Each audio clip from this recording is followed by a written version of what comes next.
যারা পরিকল্পনা করে তাদের কোনো অভিজ্ঞতা নাই। এইটাকে কি আপনি বাণিজ্য ঘাটতি হিসাবে দেখবেন? যারা ইন্ডাস্ট্রির সঙ্গে জড়িত তাদের ডাকা হয় না। চীনের কাছ থেকে কি আমরা সেই বাণিজ্য সুবিধাগুলো নিতে পারবো? বিদেশিদের জন্য ট্যাক্স দিতে হবে, নিলে নাও, না নিলে যাও। সেই বাস্তবতা কি ইনভেস্টরদের খানিকটা অনুৎসাহিত করে? এইসব পরিকল্পনা ভুলের জন্য আমরা পদে পদে পদে মার খাচ্ছি।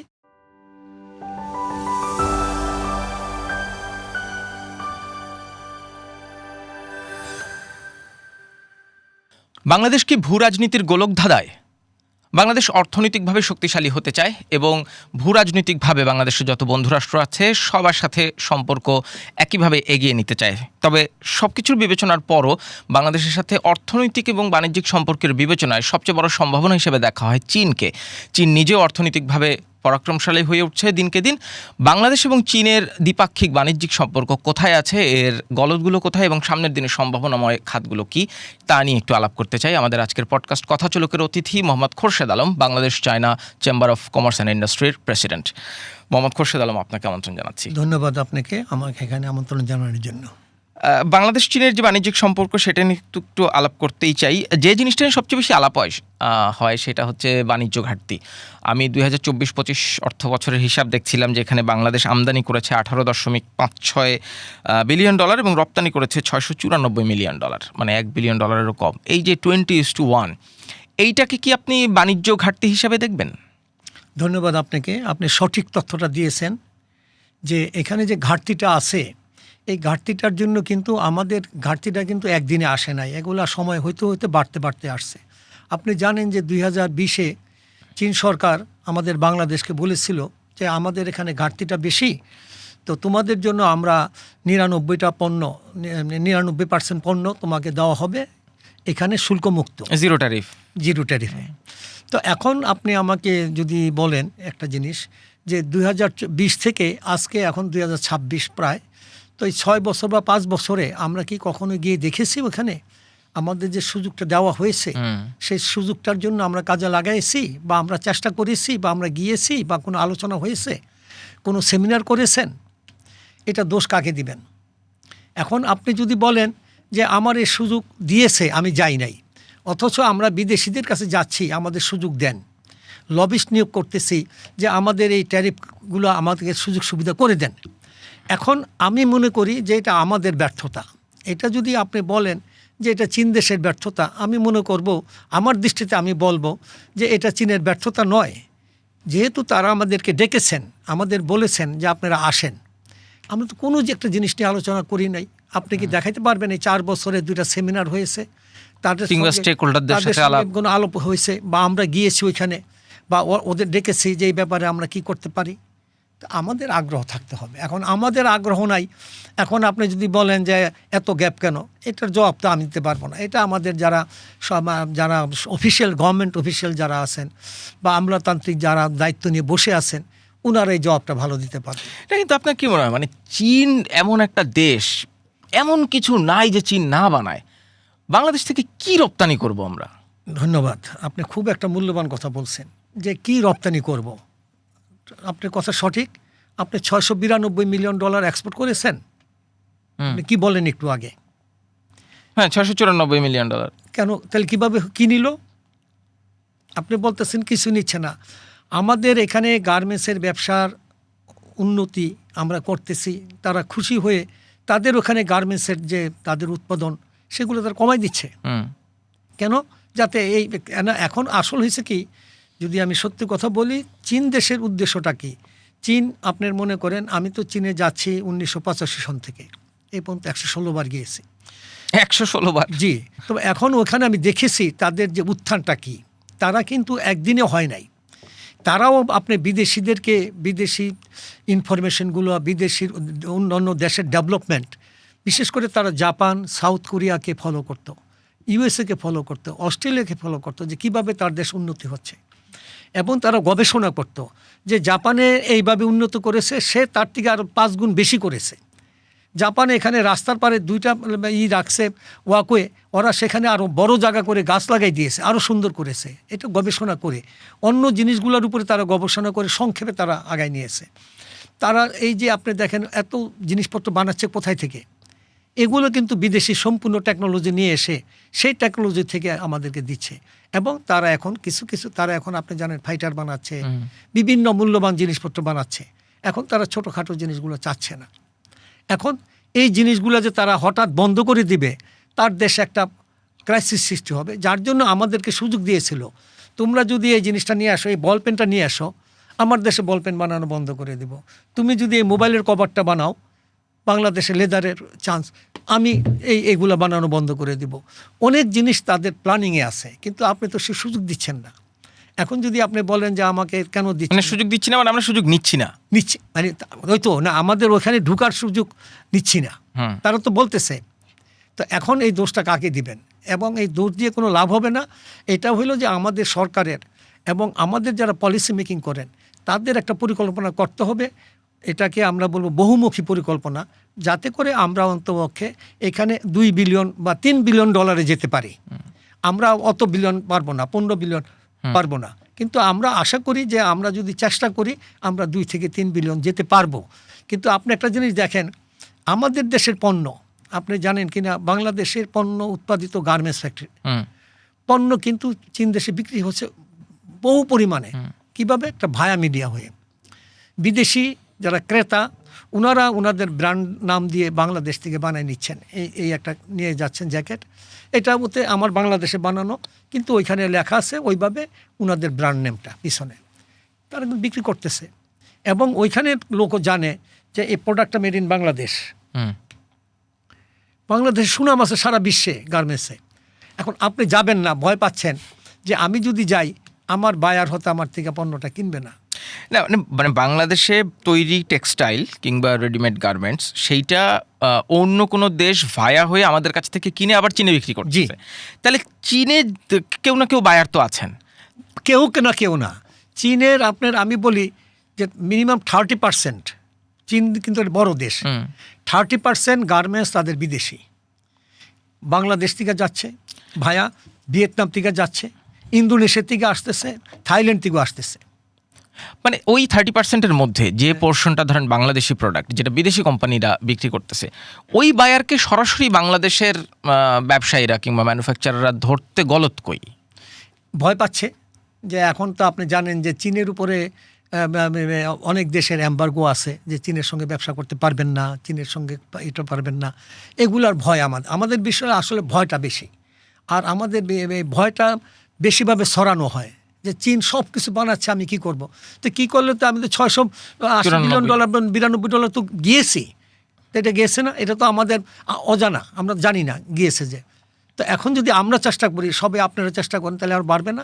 আপনারা কি ধরেন, আপনি অনেক দিন ধরে বাংলাদেশ চায়না চেম্বারের সাথে জড়িত, আপনারা কি খাতগুলো আইডেন্টিফাই করতে পেরেছেন যে কোন কোন প্রোডাক্ট আমরা আসলে চীনে পাঠাতে পারি? দেখেন, চীনের ব্যাপারটা হয়েছে কি, আমরা বহু পণ্য পাঠাইতে পারি, সেটা পাঠালে লাভ হবে না। আমাদের যে পরিকল্পনা, সেটা হলো আমাদের বাংলাদেশ চায়না চেম্বারের, সেটা হলো আমরা একটা পরিকল্পনা করে, আমাদের একটা পরিকল্পনা আমরা চাইনিজ এমবেসিকে দিয়েছি। সেখানে আমরা বলেছি আমাদের কি কি দরকার। আমার দৃষ্টিতে আমার বাংলাদেশের সঙ্গে চীনের যে ব্যবসা, সেই চীনের ব্যবসার সাথে আমার দেশের স্বার্থের জন্য আমার কি কি দরকার। সেখানে যেমন আমি প্রথম বলেছি যে চীন দেশে আমাদের 20টা আউটলেট, মানে ডিপার্টমেন্টাল স্টোর চাই বাংলাদেশের। জি, নাম থাকবে মেড ইন বাংলাদেশ। আচ্ছা, সেই আমাদের দেশের পণ্য, একটা চায়ের কাপও আমি নিয়ে যাব, ওই দেশের থেকে আসে, আমি একটা ডিজাইন করে নিয়ে যাব। ওদের আমরা B2B, মানে সরাসরি বিজনেস টু বিজনেস, না, সরাসরি কাস্টমার। আচ্ছা, আমরা বিভিন্ন এলাকায় নেব, কিন্তু সাংহাইতে একটা, বেজিংয়ে একটা, কুমনিংয়ে একটা, এরকম বিভিন্ন জায়গায় হবে। ওইখানে একটা ডিপার্টমেন্টাল স্টোর থাকবে, সেখানে আমাদের সব জাতীয় পণ্য আমরা নিয়ে যাব। প্রথম একটা বল পেন বলেন, একটা যে কোনো একটা চায়ের কাপ বলেন, বা যেগুলো আমাদের উৎপন্ন করি, সব জিনিসগুলো আমরা নিয়ে ওখানে ডিসপ্লে করব। অ্যাকচুয়ালি আমার প্রথম হবে 6 মাস এটা ডিসপ্লে সেন্টার হিসাবে, মানে শুধু একটু এক্সপোজার নেওয়ার জন্য যে আমাদের এই প্রোডাক্টগুলো আছে, যে আমরা এগুলো। এখন যদি দেখা যায় যে ওখানকার কাস্টমার, সে হয়তো জানে যে বাংলাদেশ থেকে আমরা মানে এক্সপোর্ট করতেছি, কিছু কিনি না, আচ্ছা ওদের একটা জিনিস কিনি, দাম বেশি হইলো বা ভালো না জিনিসটা, বন্ধু একটু টেস্ট করলাম। হ্যাঁ, আপনি যেমন বন্ধু হিসাবে আমার ডাকের মধ্যে আয় দোস্ত একটা চা খা নাকি, তো ও হয়তো ওরকম হইতে পারে যে আমরা দেখি কি হয়। আমরা 6 মাস এটার উপরে অবজারভেশন করতে চাচ্ছি। যে কোন জিনিসটার দিকে ওদের আকর্ষণ বেশি। তবে আমি এটা জানি যে চীন দেশে বাংলাদেশের বেডশিট যেটা আছে, হোম টেক্সটাইল, এটা ভালো মার্কেট আছে। এটা আমি অবজারভেশনে দেখেছি। ওইখানে যে দাম, সেই তুলনায় আমাদের দেশের দাম কম হবে। তো যাই হোক, আমরা কতগুলো জিনিস নিয়ে, লেদার প্রোডাক্ট, লেদার শু, বেল্ট, এইসব জিনিস, এগুলো কিন্তু লেদার কিন্তু আমাদের দেশে ভালো লেদার হয়, আপনি জানেন। বিভিন্ন প্রোডাক্ট আছে আমাদের লেদারের সুনাম তো সারা এখন। দুনিয়ায়। সিরামিকও ভালো হচ্ছে আমাদের দেশে। আমরা নতুন ডিজাইন করে নিতে পারি, কিছু বাংলাদেশের একটা পতাকা লাগাই নিতে পারি, বাংলাদেশের শহীদ মিনারের ছবি নিয়ে যেতে পারি। ওরা হয়তো রুমের ঘরে রাখার জন্য এটা সুভেনির হিসেবে করতে পারে। এগুলো আমাদের পলিসি করতে হবে। আমরা যদি ওখানে যাই, আমাদের 6 মাস আমরা দেখতে চাই কি কি পণ্য চাই, তখন আমরা সরকারের সঙ্গে বসবো যে ভাই আমার এই জিনিসগুলো চাচ্ছে তোমার দেশে, তুমি তোমার দেশের এই প্রোডাক্টগুলো একটু কমাই দাও। তখন হয়তো তারা বিবেচনা করতে পারে, তারা এখন ছোটোখাটো ফ্যাক্টরি চাচ্ছে না। আচ্ছা, দ্বিতীয়ত হইল, আমি বলেছি যে আমার দেশে, বাংলাদেশে তুমি আমাকে 20টা পলিটেকনিক্যাল স্কুল করে দাও। আমাদের যে ইয়ং ছেলে পেলে বা আমাদের যে অ্যাকচুয়ালি ওয়ার্কফোর্স বা আমাদের যে ওয়ার্কার বলেন যা আছে বাংলাদেশে, এটা কিন্তু চীন দেশের জন্য চলবে না। এবং চীনা বিনিয়োগ যে আপনি করতেছেন, চীনা বিনিয়োগকারীরাও এখানে আসার পরে কিন্তু তারা বাধা সম্মুখীন হবেন। তাদের জন্য স্কিল্ড ওয়ার্কারের দরকার। চীন আজকে যে স্কিল ওয়ার্কার, তারা যে টেকনোলজি করেছে, আজকে চীন মনে করেন যে বাংলাদেশ থেকে বা আশেপাশের দেশ থেকে তাদের পণ্য আপনার 22 থেকে 28% কম। কেন? এগুলো তো দেখতে পাই, এগুলো তো আমি দেখেছি। কেন? কারণ হয়েছে তারা আমাদের মতো, যেমন আমাদের একটা, আমি যদি একটা আপনাকে এক্সাম্পল দিই, আমি এই কথাটা কয়েক জায়গায় বলেছি, আবার বলতে হয়, অনেকে বিরক্ত হবে যে একই কথা বারবার বলে। আমার টেক্সটাইল মিল আছে, স্পিনিং। আমি টেক্সটাইলের সঙ্গে জড়িত 72 সন থেকে। আমি বিভিন্ন দেশে ঘুরে টুরে দেখেছি। বিভিন্ন দেশের টেকনোলজি আমি নিয়ে আসছি আমার মিলের জন্য। শেষ টেকনোলজি আমি গিয়ে দেখি চায়নাতে, যখন গিয়ে দেখি তো এখানে আকার জমিন বেশ কম। কি বেশ কম? যে আমাদের এখানে একটা ফ্যাক্টরি চালাতে সেম ক্যাপাসিটি, যেখানে 1050 জন লোক দরকার, সেখানে তাদের 100-র মতো লোক দরকার, 98 জন লোক দরকার। তো এই যে 900 লোক নাই, তার যে কষ্টটা কমেছে, এবং আর যে 100 জন আছে তাদের বেতন বেশি, অনেক হাই, কিন্তু তাদের কষ্টের সময় পারছি না। তো আমরা কি আমাদের এই টেকনোলজি দিয়ে তো আমি চাইনিজদের সঙ্গে কখনো কম্পিটিশন করতে পারবো না, 1 নম্বর। 2 নম্বর হলো, আপনি চাইনিজ বিনিয়োগকারী ডাকছেন, তারা যে বিনিয়োগ করবে এখানে আইসা, ওয়ার্কার কোথায়?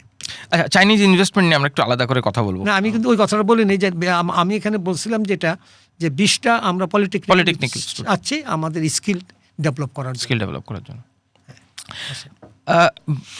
যেটা আলাপ করছিলাম, যে খাতগুলো কি তাহলে আমরা মোটামুটি আইডেন্টিফাই করতে পেরেছেন, মানে আপনারা খাতগুলো হয়েছে কি, আমি আপনাকে একটু বলছি যে আমাদের এখানে বাংলাদেশ, ওইখানে যে পণ্য নিব সেটা তো আপনাকে বললাম, জেনারেল গিয়ে আমরা ঢুকবো, একদম মনে করেন আমার কিছুই জানি না, একটা ট্রায়াল এন্ড এররের মধ্যে দিয়ে যাব। আমরা 6 মাসের একটা প্রোগ্রাম রেখেছি, যে 6 মাস আমরা অবজারভেশন করব, দেখতে পারি যে কোনটা হয়, কি হয় না হয়, তখন বোঝা যাবে। এখন আসেন ইনভেস্টমেন্টের কথা বলছেন এখানে, না? এখন তারা কি ইনভেস্ট করবে বাংলাদেশে? চাইনিজ ইনভেস্টমেন্ট নিয়ে একটু আলাদা করে কথা বলবো, আমার 2-3টা আলাদা প্রশ্ন আছে। তার আগে আমি একটু পেছনে ফিরে যেতে চাই। আমাদের কিছুদিন আগে বাংলাদেশের প্রধানমন্ত্রী তারেক রহমান চীন সফর করেছিলেন। সেই চীন সফর নিয়ে নানান রকম আলোচনা হয়েছে। আমরা কি পেলাম না, কোনো রকম অর্থ সহায়তা, সেই অর্থে কোনো ঘোষণা নাই। আবার এর আগের সরকার চীনের সাথে 22-24 বিলিয়ন ডলারের এক ধরনের প্রতিশ্রুতি ছিল, তার মধ্যে মাত্র 6.5-7 বিলিয়ন ডলার বোধহয় ছাড় হয়েছে। আমি আমার ব্যক্তিগত অভিজ্ঞতায় অনেক সরকারি কর্মকর্তা, ব্যবসায়ীদের সাথে কথা বলে যেটা জেনেছি, যে এই যে 22-24 বিলিয়ন ডলারের যে প্রতিশ্রুতি, এবং এটা যে আমরা অ্যাচিভ করতে পারলাম না, তাতে আমাদের নিজেদের অনেক বেশি গলদ আছে। আপনি কি এটা একমত, কিংবা আপনার অ্যাসেসমেন্ট? আমি আপনার সঙ্গে 100% বলবো না, 102% বলবো। আমাদের পরিকল্পনা সঠিক, আমরা পরিকল্পনা করতে পারি না। আমাদের অ্যাকচুয়ালি হয়েছে কি, এখানে যেসব লোকজন বসে আছেন, তারা অফিসিয়াল কাজ ঠিক আছে, কিন্তু ভবিষ্যৎ পরিকল্পনা বা আমি কি করতে যাচ্ছি, কোনটা করলে আমার লাভ হবে, কোনটা আমি বিনিয়োগ আমার হবে, এগুলা কি তারা কখনো পরিকল্পনা করে না? তাদের যেটা ইচ্ছে হলো আজকে, যে ঠিক আছে আমাকে এটা ভরেই দেন কাপ, আমি চাটা খেয়ে নিই। এখন আপনার পেটে জায়গা হোক না হোক, অসুস্থ হয়ে পড়েন না পড়েন, এগুলো দেখার দরকার নাই। আমার দরকার এটা দেখা। তো এই জিনিসগুলো অনেক ভুল আছে আমাদের এখানে। দেখেন, ইনভেস্টমেন্ট করা, আমরা ব্যবসা করি, আমরা একটা জিনিস কিনতে গেলে বহুবার চিন্তা করি যে এটা যে আমি কিনতেছি, এটা আমি রিটার্নটা পাবো কীভাবে, আরও এটা চিন্তা করতে হ্যাঁ এটা আমার আসবে কিনা, না আসলে আমার কী হবে, আমি তখন এটাকে কি করব, বিভিন্ন পরিকল্পনা করে করতে হয়। এটা হলো নিয়ম। এই যে আজকে মনে করেন যে আমাদের যে গ্যাসের যে সমস্যা, এগুলো কিন্তু পরিকল্পনার জন্য পূর্ব পরিকল্পনা সঠিক হয় নাই। তো এখন আমি যদি বলি যে চাইনিজ বিনিয়োগের ভিতরে আপনি বলছেন তারা আমাকে যে আরও বিনিয়োগ করার কথা ছিল বা আমাদের ফান্ড দেওয়ার কথা ছিল, এগুলো আসে নাই। আসার পিছনে যদি আমি আমার একটা সূক্ষ্ম আপনাকে দেই, আমরা কর্ণফুলী টানেল করেছি একটা, করেছি আনোয়ারায়। এটা কী জন্য করেছি? এটার কোনো ইনকাম আউটপুট আছে? আপনি কত বছরে এটা টাকা উঠাবেন? আপনাকে কে বুদ্ধি দিছে এটা করার জন্য? আপনি শুধু মানুষকে দেখানোর জন্য আমি একটা এই জিনিস করব। আমি ওই দিন গিয়েছি আনোয়ারাতে, যখন আপনার এই যে প্লট দেওয়া হলো ইয়েকে, সেদিন আমি ছিলাম, ওই দিয়ে দেখি সেই টানেল দিয়ে একটা গাড়ি যাচ্ছে না, খালি, একদম খালি, মরুভূমির মতো পড়ে আছে। আমি গাড়ি পাস করে জিজ্ঞেস করলাম যে এখানে, বলে না স্যার এখান দিয়ে কেউ আসে না, এটার 200 টাকা লাগে ফি। তারপরে তো ইনভেস্টমেন্ট তো রং। আপনাকে দেখতে হবে যে আমার কোন জিনিসটা করলে রিটার্ন আসবে টাকা। ওরা কিন্তু ব্যবসায়ী। চীন আপনাকে টাকা কিন্তু এভাবে দিবে না যে আপনি নিয়ে খাই ঘুমায় থাকেন। তারা হিসাব নেবে এবং তাদের মুনাফা নেবে। তারা একটা জায়গায় ইনভেস্ট করে ঠিক পরিষ্কার মতো ইনভেস্ট করবে, সঠিকভাবে করবে এবং তারা ওই টাকাটা উঠাই নেবে। তারা কিন্তু বাংলাদেশে না, সারা বিশ্বে আপনি যান, গ্রিসে গিয়ে দেখেন সমুদ্র বন্দর কারা করতেছে, শ্রীলঙ্কা গিয়ে দেখেন কারা করতেছে। তারা কি শুধু বাংলাদেশে ইনভেস্ট করে? ভিয়েতনামে গিয়ে দেখেন। আমাদের হলো পরিকল্পনার জন্য আমরা মার খাচ্ছি, কেন আমাদের যে যারা পরিকল্পনা করে তাদের কোনো অভিজ্ঞতা নাই, এবং যাদের অভিজ্ঞতা আছে তাদেরও কখন তারা ডাকে না। তো এইসব পরিকল্পনা ভুলের জন্য আমরা পদে পদে পদে মার খাচ্ছি, এবং এই যে তাদের কাছে কমিটমেন্টের টাকা আমরা নিতে পারতেছি না। কেন? আপনি দেখেন হয়তো আগে যে তারা 2টা বা 4টা দিয়েছে, আপনি বলেন কত বিলিয়ন দিয়েছে? 6.5-7 আচ্ছা, 6.5-7 বিলিয়নের এটার কি কোনো রিফান্ড বা এটার কি রিটার্ন বা এটার কি প্রফিট তারা পেয়েছে? তারা আপনার পরিকল্পনা দেখে এখানে ইনভেস্ট করেছে। এখন যখন দেখে যে এখান থেকে আপনি রিটার্ন দিতে পারতেছেন না, তখন সে কেন আসবে? আসার পরে কি আরো বিপদে পড়বে? এই জন্য কি ধরেন এইবারের যে প্রধানমন্ত্রীর সফর, এই সফরেও কোনো রকম অর্থ সহযোগিতার কিংবা গ্র্যান্ট কিংবা লোন কোনো রকম সুস্পষ্ট ঘোষণা পাই না, এটা নিয়ে অনেক সমালোচনাও আছে। না, ঠিকই আছে। একটা আমি তো আপনাকে বললাম, চীন তো একটা দেশ, আর আমাদের মনে করেন সাবেক প্রধানমন্ত্রী, বর্তমান প্রধানমন্ত্রী, আমাদের শুধু রাজনীতি চেঞ্জ হয়েছে, তাই না? রাজনীতিবিদরা একজনের পরিবর্তে আরেকজনের, কিন্তু দেশটা তো ঠিকই আছে। ওনারা কিন্তু আপনার এই চুক্তিটা করেছেন দেশের সাথে। তারেক রহমান সাহেবের সঙ্গে করেন নাই, সাবেক প্রধানমন্ত্রীর সঙ্গে করেন নাই। এগুলো হলো দেশের সাথে হয়েছে। এখন দেশ যারা চালাচ্ছে তারা কিন্তু ঠিকই আছে। তার মানে কি আমাদের নীতি নির্ধারণী জায়গায় কোনো পরিবর্তন আসে না? এইটি আসল কথা। যারা নীতি নির্ধারণ করতেছেন তাদের আপনি দেখেন, আপনি একটু আগেই বলছেন যে তাদের কোনো মানে আছে কিনা। আমি তো মনে করি যে, আমি কি বললাম আপনার 101% না 2%। কারণ হয়েছে তাদের যে জিনিসগুলো পরিকল্পনাটি তাদের ভুল। আপনি তো ধরেন, আপনি শুধুমাত্র চীনের সাথেই তো দীর্ঘদিন ধরে ব্যবসা করছেন, আপনাদের সাথে তো সরকারের কথাবার্তা হয়, স্টেক হোল্ডারদের যারা নীতি নির্ধারক তাদের সাথে খুব নিশ্চয়ই ওতপ্রোতভাবে আপনারাও জড়িত। এইগুলো আপনারা কি কনভে করেন নাই কখনো যে এই প্ল্যানটা এইভাবে হওয়া উচিত, নাকি আপনাদের কথা শোনে না? না, আমি চীনের সঙ্গে ব্যবসা করছি, শুধু এটা না, আমি সাউথ কোরিয়ার সঙ্গে ব্যবসা করেছি। সাউথ কোরিয়া তো আমি গিয়েছি, মানে আমরা যেহেতু চীনের কথা আপনি বলছেন, এখন শুধু চীনের না, আমি আপনাকে, আপনার এখানে সময় হবে কিনা, আমি একটা সিম্পল একটা অসুবিধা নেই, বলেন না। আমরা মধ্যে আমি এগুলা বিশেষ করে বিদেশে বহু মিল ফ্যাক্টরি দেখেছি, অনেক মিল ভিজিট করি। আমার কাজই ছিল বিদেশে গিয়ে এগুলো দেখা। আমি 46টা দেশে গিয়েছি এবং শুধু এই টেক্সটাইলের ডেভেলপমেন্ট দেখার জন্য। এখন আপনাকে আমি বলি, আমি একটা প্রস্তাব দিয়েছিলাম, ধরেন আমি সনটা ঠিক মনে পড়তে পারতেছিলাম, আমি কি আপনাকে পেপারটা দেখে বলবো। পেপারে আমি লিখেছিলাম যখন আদমজি জুট মিলটা বন্ধ ছিল, তখন আমি একটা প্রস্তাব দিয়েছিলাম। আমি তো আর্টিকেল লিখি মাঝে মধ্যে, ওখানে লিখেছিলাম আদমজি মিলটাকে আমাদের একটা এক্সপোর্ট ওরিয়েন্টেড নিট গার্মেন্টস এই ধরনের একটা প্রজেক্ট করার জন্য। সেইখানে আমি লেখার পরে ডিটেলস দিয়েছি কিভাবে করবে, আমার অভিজ্ঞতা, যে ওইখানে একটা হবে নিট ডাইং ফ্যাক্টরি সাথে গার্মেন্টস, ওটার ভিতরে নদী পথে রাস্তা থাকবে, হেলিপ্যাড থাকবে বিদেশি বায়ার যাওয়ার জন্য, এবং সেন্ট্রাল ইটিপি হবে ওই ডাইংয়ের, এবং ওইখানে কোনো বয়লার হবে না, একটা সেন্ট্রাল বয়লার হবে, সেই বয়লার দিয়ে সবাইকে স্টিম দিবে, কাউকে বয়লার কিনতে হবে না। অর্থ হইল যে ওই মিলগুলোকে কিভাবে একটা ইন্ডাস্ট্রি কষ্ট কম করে কস্ট মিনিমাইজ করা যায়, যেটা বিদেশে করে, আমি দেখি সেরকম এইটাই আমিও কিন্তু যে আমার থেকে বলছি তা না, আমি বিদেশিগুলো দেখে সেটার থেকে বলেছি যে এভাবে করলে এই ইন্ডাস্ট্রিগুলো সার্ভাইভ করতে পারবে, আগামী 10 বছরে 5 বছর তার টাকা উঠাই নেবে এবং ভালো হবে। যখন পরে দেখি যে হ্যাঁ আমাকে টেলিফোন করা হইলো সচিবালয় থেকে যে আপনি এরকম লেখছেন, এগুলো কোথায় পাইলেন কিনে দেন, আপনাকে আমরা ডাকবো। তো আমাকে আর ডাকে নাই, আমি যাইও নাই। পরে দেখি ওখানে করা হয়েছে, আপনি সেন্ট্রাল টিভি করে নাই, আসল জিনিসটা কিন্তু বাদ দিয়ে গেছে। তো এখন আমি কাকে বলবো, মানে কস্ট মিনিমাইজ করার যেটা একদম প্রথম ক্যাটাগরি, আসল যেটা আমার দরকার। 2 নম্বর হলো সেন্ট্রাল কোনো বয়লার করে নাই, স্টিম বয়লার। 3 নম্বর হলো ওইখানে আমি বলেছি ভিতরে একটা ছোট একটা আপনার হবে বাস আর ট্রাক স্ট্যান্ড হবে, সবাই মাল এক জায়গায় না, ওই যে ঘরের সামনে কোনো ট্রাক রাখবে না, এবং একটা সেন্ট্রাল মানে লোডিং আনলোডিংটাও একটা নির্দিষ্ট জায়গায় হবে, এবং ওইখানে একটা কোম্পানি ফর্কলিফট থাকবে, তারা সবাই মাল আনবে, আপনার ড্রাইভার ফর্কলিফট রাখতে হবে না মাল উঠানোর জন্য। বিভিন্ন পরিকল্পনাগুলো দিয়েছি যাতে তার কস্টিং 30% তার ফ্যাক্টরি ইনভেস্টমেন্ট হবে, দ্বিতীয়ত হইল তার প্রফিট হবে বেশি। কিন্তু তারা শুধু এটা মানে ওইভাবে দিয়ে দিছে। তাহলে আপনি কি এই যে বলার পরও যে করে নাই, মানে উনার মাথায় কি ঢুকছে যে আমার এখানে ইটিপি প্ল্যান্ট একটা দরকার হবে?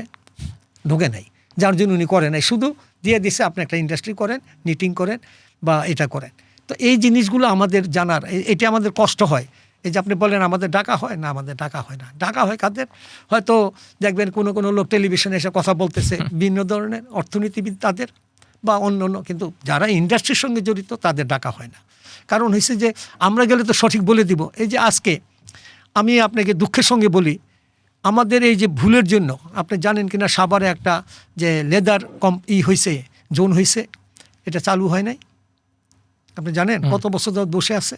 মানে যেটা হাজারীবাগ থেকে ট্রান্সফার করে নিল সাভার ট্যানারি পল্লী। হ্যাঁ, ট্যানারি পল্লী চালু হয়েছে, হয় নাই কেন? একটা ভুল করেছে। কিন্তু এখন এটা বলতে চায় না কি ভুল করেছে, এটা বলবে না। কি বলবে? এখন নতুন আর একটা ইটিপি প্ল্যান কিনতে হবে, ওই ইটিপি প্ল্যান নাকি ভালো না, না চালাই বলতেছে। আসলে হয়েছে যে ইটিপি প্ল্যান যে করছে, আমি যতদূর তথ্য জেনেছি, ওইখানে যে আপনার ইন্ডাস্ট্রি থেকে যে বর্জ্যগুলো যাবে সেটার জন্য যে আপনার যে ড্রেনেজ করা লাগে, সেই ড্রেনেজের ডায়ামিটার হবে 30 ইঞ্চি, সেটাকে করছে 13 ইঞ্চি। তো 13 ইঞ্চি তো একটা বাসাবাড়ির জন্য হয়, ইন্ডাস্ট্রিয়াল এরিয়া হয়, সেটা চেঞ্জ করবে না। এখন তাদের নতুন কিনতে হবে আরেকটা ইটিপি প্ল্যান, 20 কোটি 21 কোটি টাকা দিয়ে নতুন আরেকটা কিনবে। এই হয়েছে আমাদের মানে পরিকল্পনাকারীদের। এই ধরেন সাভার ট্যানারি পল্লী তো একটা বড় প্রজেক্ট, মানে হাজারীবাগ থেকে পুরো পল্লীটা সরাই নিয়ে গিয়ে বিরাট প্রজেক্ট, হিউজ প্রজেক্ট, এবং বাংলাদেশের বড় বড় লেদার কোম্পানিগুলো ওইখানে কাজ শুরু করেছে, অনেকজনই করেছে। কিন্তু এই যে আপনি যেটা বললেন, মানে একটা 30 ইঞ্চি যেই পাইপের ডায়ামিটার হওয়ার কথা, সেইটা 13 ইঞ্চি। যারা এটার সাথে জড়িত ছিল তারা নিশ্চয়ই অনেক অভিজ্ঞ, অনেক গবেষণা করছে, অনেক গবেষণা করে নাই, মানে আমি ধরে নিলাম তারা নিশ্চয়ই এটা জেনে শুনে করছে। মানে এইরকম একটা ভুল কি বেখেয়ালিপনা নাকি সিরিয়াসনেসের অভাব? বাংলাদেশে একই হচ্ছে সব প্রজেক্টে। আপনাকে তো একটা হাতে ধরাই দিলাম, আর একটা যে কি বললাম টানেলটা কর্ণফুলী ইনভেস্টমেন্টের রিটার্ন নাই। তো এই যে প্রজেক্টটা আপনি জানেন লেদার কত বড় মার্কেট বাংলাদেশে, একটা আমাদের কত চামড়া নষ্ট হচ্ছে। এত সুন্দর প্রজেক্ট একটা জোন বানাইছেন, এই একটা জিনিস নিয়ে আপনারা এখনও ঘষাঘষি করতেছেন, কথাবার্তা বলতেছেন, ইটিপি প্ল্যান কেনার জন্য অস্থির হয়ে গেছেন। আমি যে এই কথাগুলো আরেকবার বলছি, আপনার নাহলে 5 লক্ষ টাকা খরচ হইতো। 5 লক্ষ টাকা খরচ করে আপনি দেখতেন লাইনটা কি আছে, কত ইঞ্চি আছে, এবং সেখানে কোনো আপনার কি বলে পিট দিছেন কিনা, এগুলা কেউ বলার কিছু নাই। তো আমাদের দেশের হয়েছে কি, আমি বলি এই যে এই অবনতি, এই যে দেশের আজকে বিপদ, এই যে গ্যাসের, বিদ্যুতের, জ্বালানির, এগুলো কিন্তু পরিকল্পনার জন্য। সেম এই যে এগুলোর জন্য বললাম, একটা জিনিস সামান্য জিনিস বলা হচ্ছে কিন্তু খুলে দেখতেছে না যে আসলে কি এটা 13 ইঞ্চি, এবং এতগুলো মিলের জন্য কি 13 ইঞ্চি পাইপটা সঠিক হয়েছে? কতগুলো মিল হবে, আর চামড়ার বর্জ্য তো আপনি জানেন অনেক। তো এই জিনিসগুলো পাস করতে গেলে 13 ইঞ্চি পাইপটা এতটুকু, এটার ভিতরে যাবে সবগুলা। তা এগুলো বলবো কে? দেখবে না, হয়তো আমার ধরে নিয়ে জেলে নিয়ে যাবে, যা তুমি বলছো হয় নাই। আমি বলছি, আমি শুনছি যে এই কারণের জন্য এটা হতেছে না। আপনি নিয়ে ওটা দেখেন, মাটিটা খুলে পাইপটা চেক করেন এবং পাইপটা চেঞ্জ করে দেন, 30 ইঞ্চি পাইপ দিয়ে দেন, দেখেন চলে কিনা। তো এগুলো দেখবে না। আমাদের দেশে ভীষণ সমস্যা, এই দেশটা যে মানে কোথায় যাবে একমাত্র আল্লাহ ছাড়া কেউ জানে না। আমরা মানে খুব দুঃস্বপ্ন দেখি আর কি, সত্যিকার অর্থে। চাইনিজ ইনভেস্টমেন্ট নিয়ে কথা হচ্ছিল, অলরেডি তো কিছু বিষয় আপনি বলেছেন, তারপরও আরও একটু এক্সটেন্ড যদি করেন, মানে চাইনিজ ইনভেস্টমেন্ট না শুধু, যে কোনো ফরেন ইনভেস্টর বাংলাদেশে, আমি মাঝখানে একটা আলোচনা শুনছিলাম, একটা না বেশ কয়েকটা আলোচনায়, যে ইভেন চাইনিজ ইনভেস্টররাও যে কোনো দেশে ইনভেস্ট করতে গেলে সেই দেশের স্টেবিলিটি একটা বড় ফ্যাক্টর। বাংলাদেশের এই মুহূর্তে যে রাজনৈতিক বাস্তবতা কিংবা যেটা নিয়ার ফিউচারের ফোরকাস্ট, সেই বাস্তবতা কি ইনভেস্টরদের খানিকটা অনুৎসাহিত করে? এই মুহূর্তে করতেছে কারণ হয়েছে যে আমাদের দেশের যে বর্তমান গ্যাস বিদ্যুতের একটা হঠাৎ একটা যে আপনার সমস্যা দেখা দিল। আপনি জানেন একটা ইন্ডাস্ট্রি করতে হলে তার গ্যাস বিদ্যুৎ সবার আগে লাগবে। তো হঠাৎ যখন আমাদের নাই, আমাদের কিন্তু এই গ্যাস বিদ্যুতের কোনো পরিকল্পনা করা হয় নাই। এখানে এই যে তিতাস গ্যাস বলেন, যে আমাদের যে এই আমাদের যে এক একজনকে আপনার লাইন দিয়েছে, গ্যাস নাই, এগুলো কি তারা কোনো পরিকল্পনা করছে? তারা কি করছে যে আমারকে এখানে 3 মাসের টাকা জমা নিতে হবে, তিতাস গ্যাসের বিরাট একটা ফান্ড চাই, 20,000 কোটি 30,000 কোটি টাকা আপনার থেকে নিয়ে নিছে। কি বলছে? আপনাকে গ্যাস দিবে। কিন্তু আপনি সাফার করতেছেন, আপনার জন্য ব্যাংক সাফার করতেছে। আপনি কিন্তু ব্যাংকের টাকা নিয়ে এই ফ্যাক্টরিগুলো করেছেন। এখন আপনি বসে আছেন।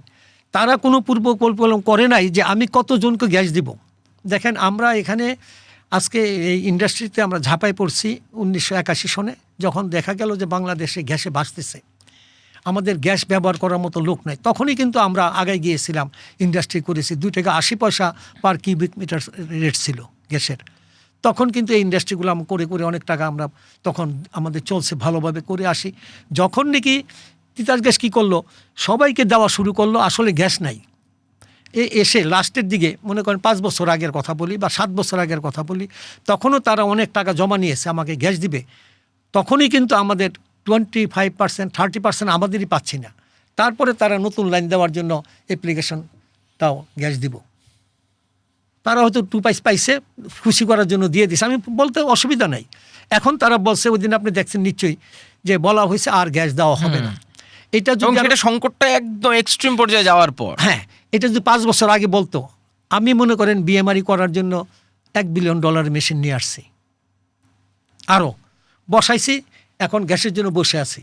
আমার কিন্তু এখানে এইরকম অনেক ফ্যাক্টরি আছে, আপনি জানেন কিনা, বিগত 2-3 বছর যাবৎ মেশিন নিয়ে বসেছিল। আমি ইনভেস্টমেন্টের টাকাটা লেজার বসে আছে। হ্যাঁ, বসে আছে, গ্যাস নেই। সে বলছে গ্যাস দিবে, এখন দিতে পারে না, এবং এখন বলে দিছে আর গ্যাস দিবে না। যদিও বলে থাকে এখন ঠিক আছে, কিন্তু এটা 5 বছর আগে বললে এই মিলগুলো ক্ষতিগ্রস্ত হইতো না, যারা এই যে মেশিনগুলো নিয়ে আসছে। এখন কি করবে? গ্যাস ছাড়া ওটা চলবে না। আর বিদ্যুতের নাই, বিদ্যুতের ওই অবস্থা। একটা মিল আমি আপনাকে বলি 7টা বছর বসেছিল ড্যানিম প্রজেক্ট এই গ্যাসের জন্য।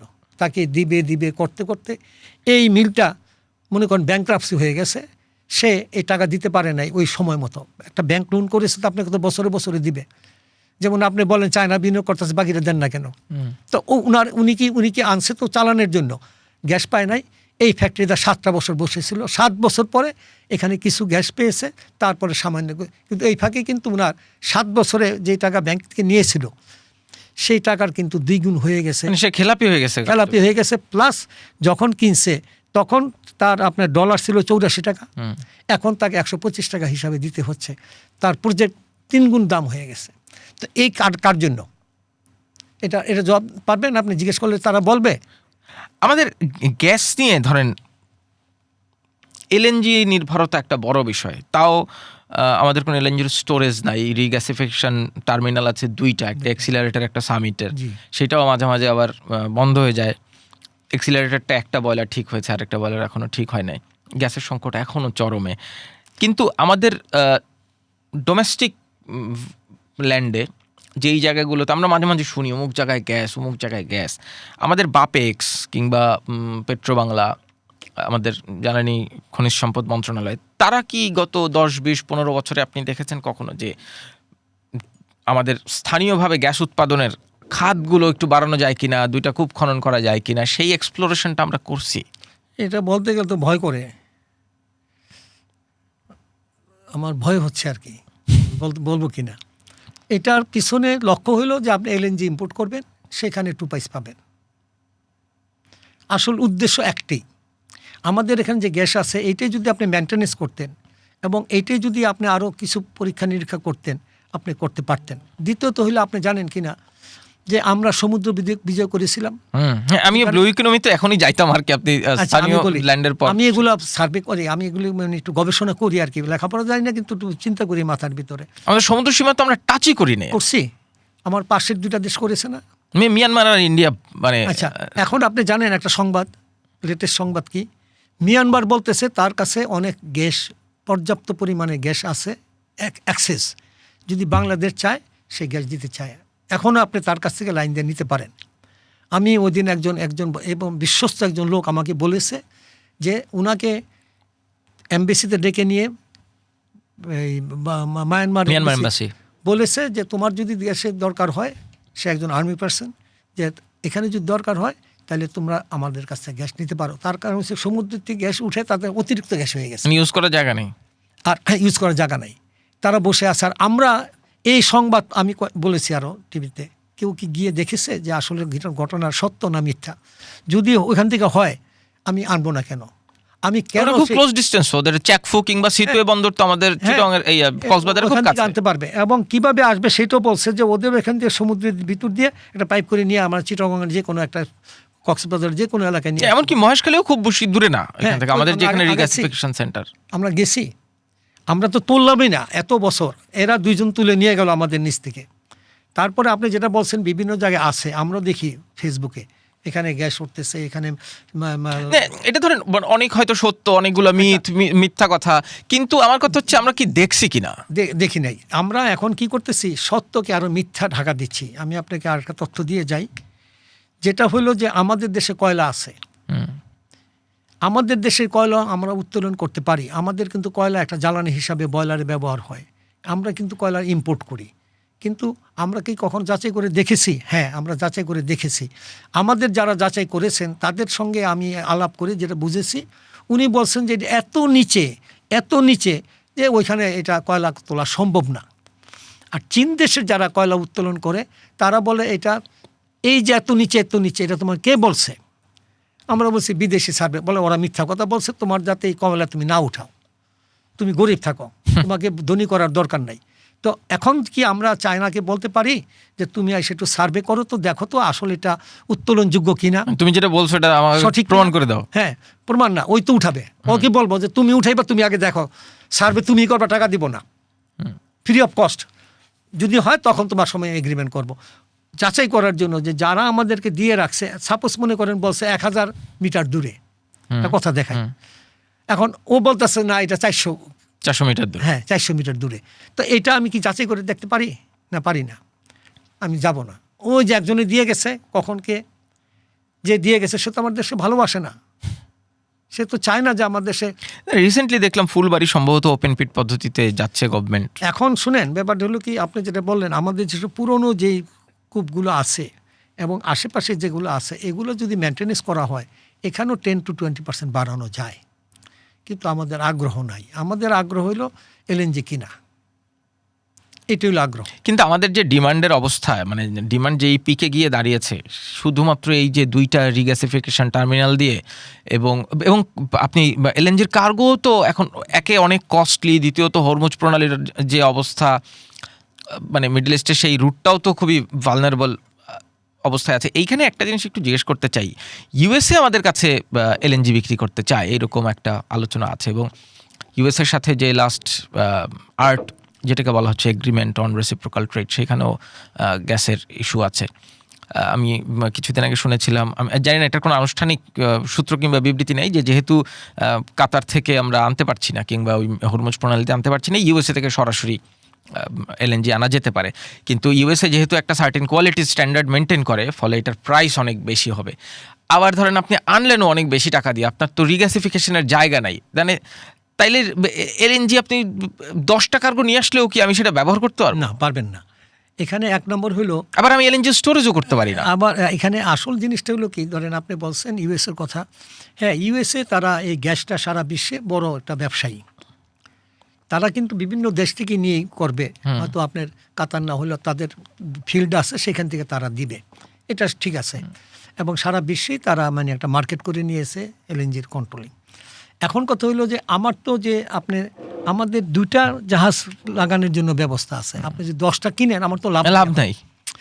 এখন আপনি এই যে আজকে এখন আমরা যেটা শুনতেছি আর কি, আমরা তো অভিজ্ঞতা নেই এটার ব্যাপারে, এখন এই দামের সময় যখন খুব হাই প্রাইস তখন আপনি কয়েকটা বুকিং দিয়ে রাখলেন, মানে এমনকি বুকিং করা কার্গো আসতে পারতেছে না, কোন দিকে হইলো? তো এই জন্য আপনাকে আমি যেটা বলছি একটা কথাই আপনি মনে রাখবেন সবসময়, আমাদের যে পরিকল্পনা, আমরা যে একটা জিনিস পরিকল্পনা করি, পরিকল্পনাগুলোতে 90% ভুল, প্রত্যেকটা পরিকল্পনা 90% ভুল। আমি মনে করি যে আমাদের সে পরিকল্পনা করার জন্য যাদেরকে বলা হয়, ডাকা হয়, দেওয়া হয়, এরা পরিকল্পনাকারী না,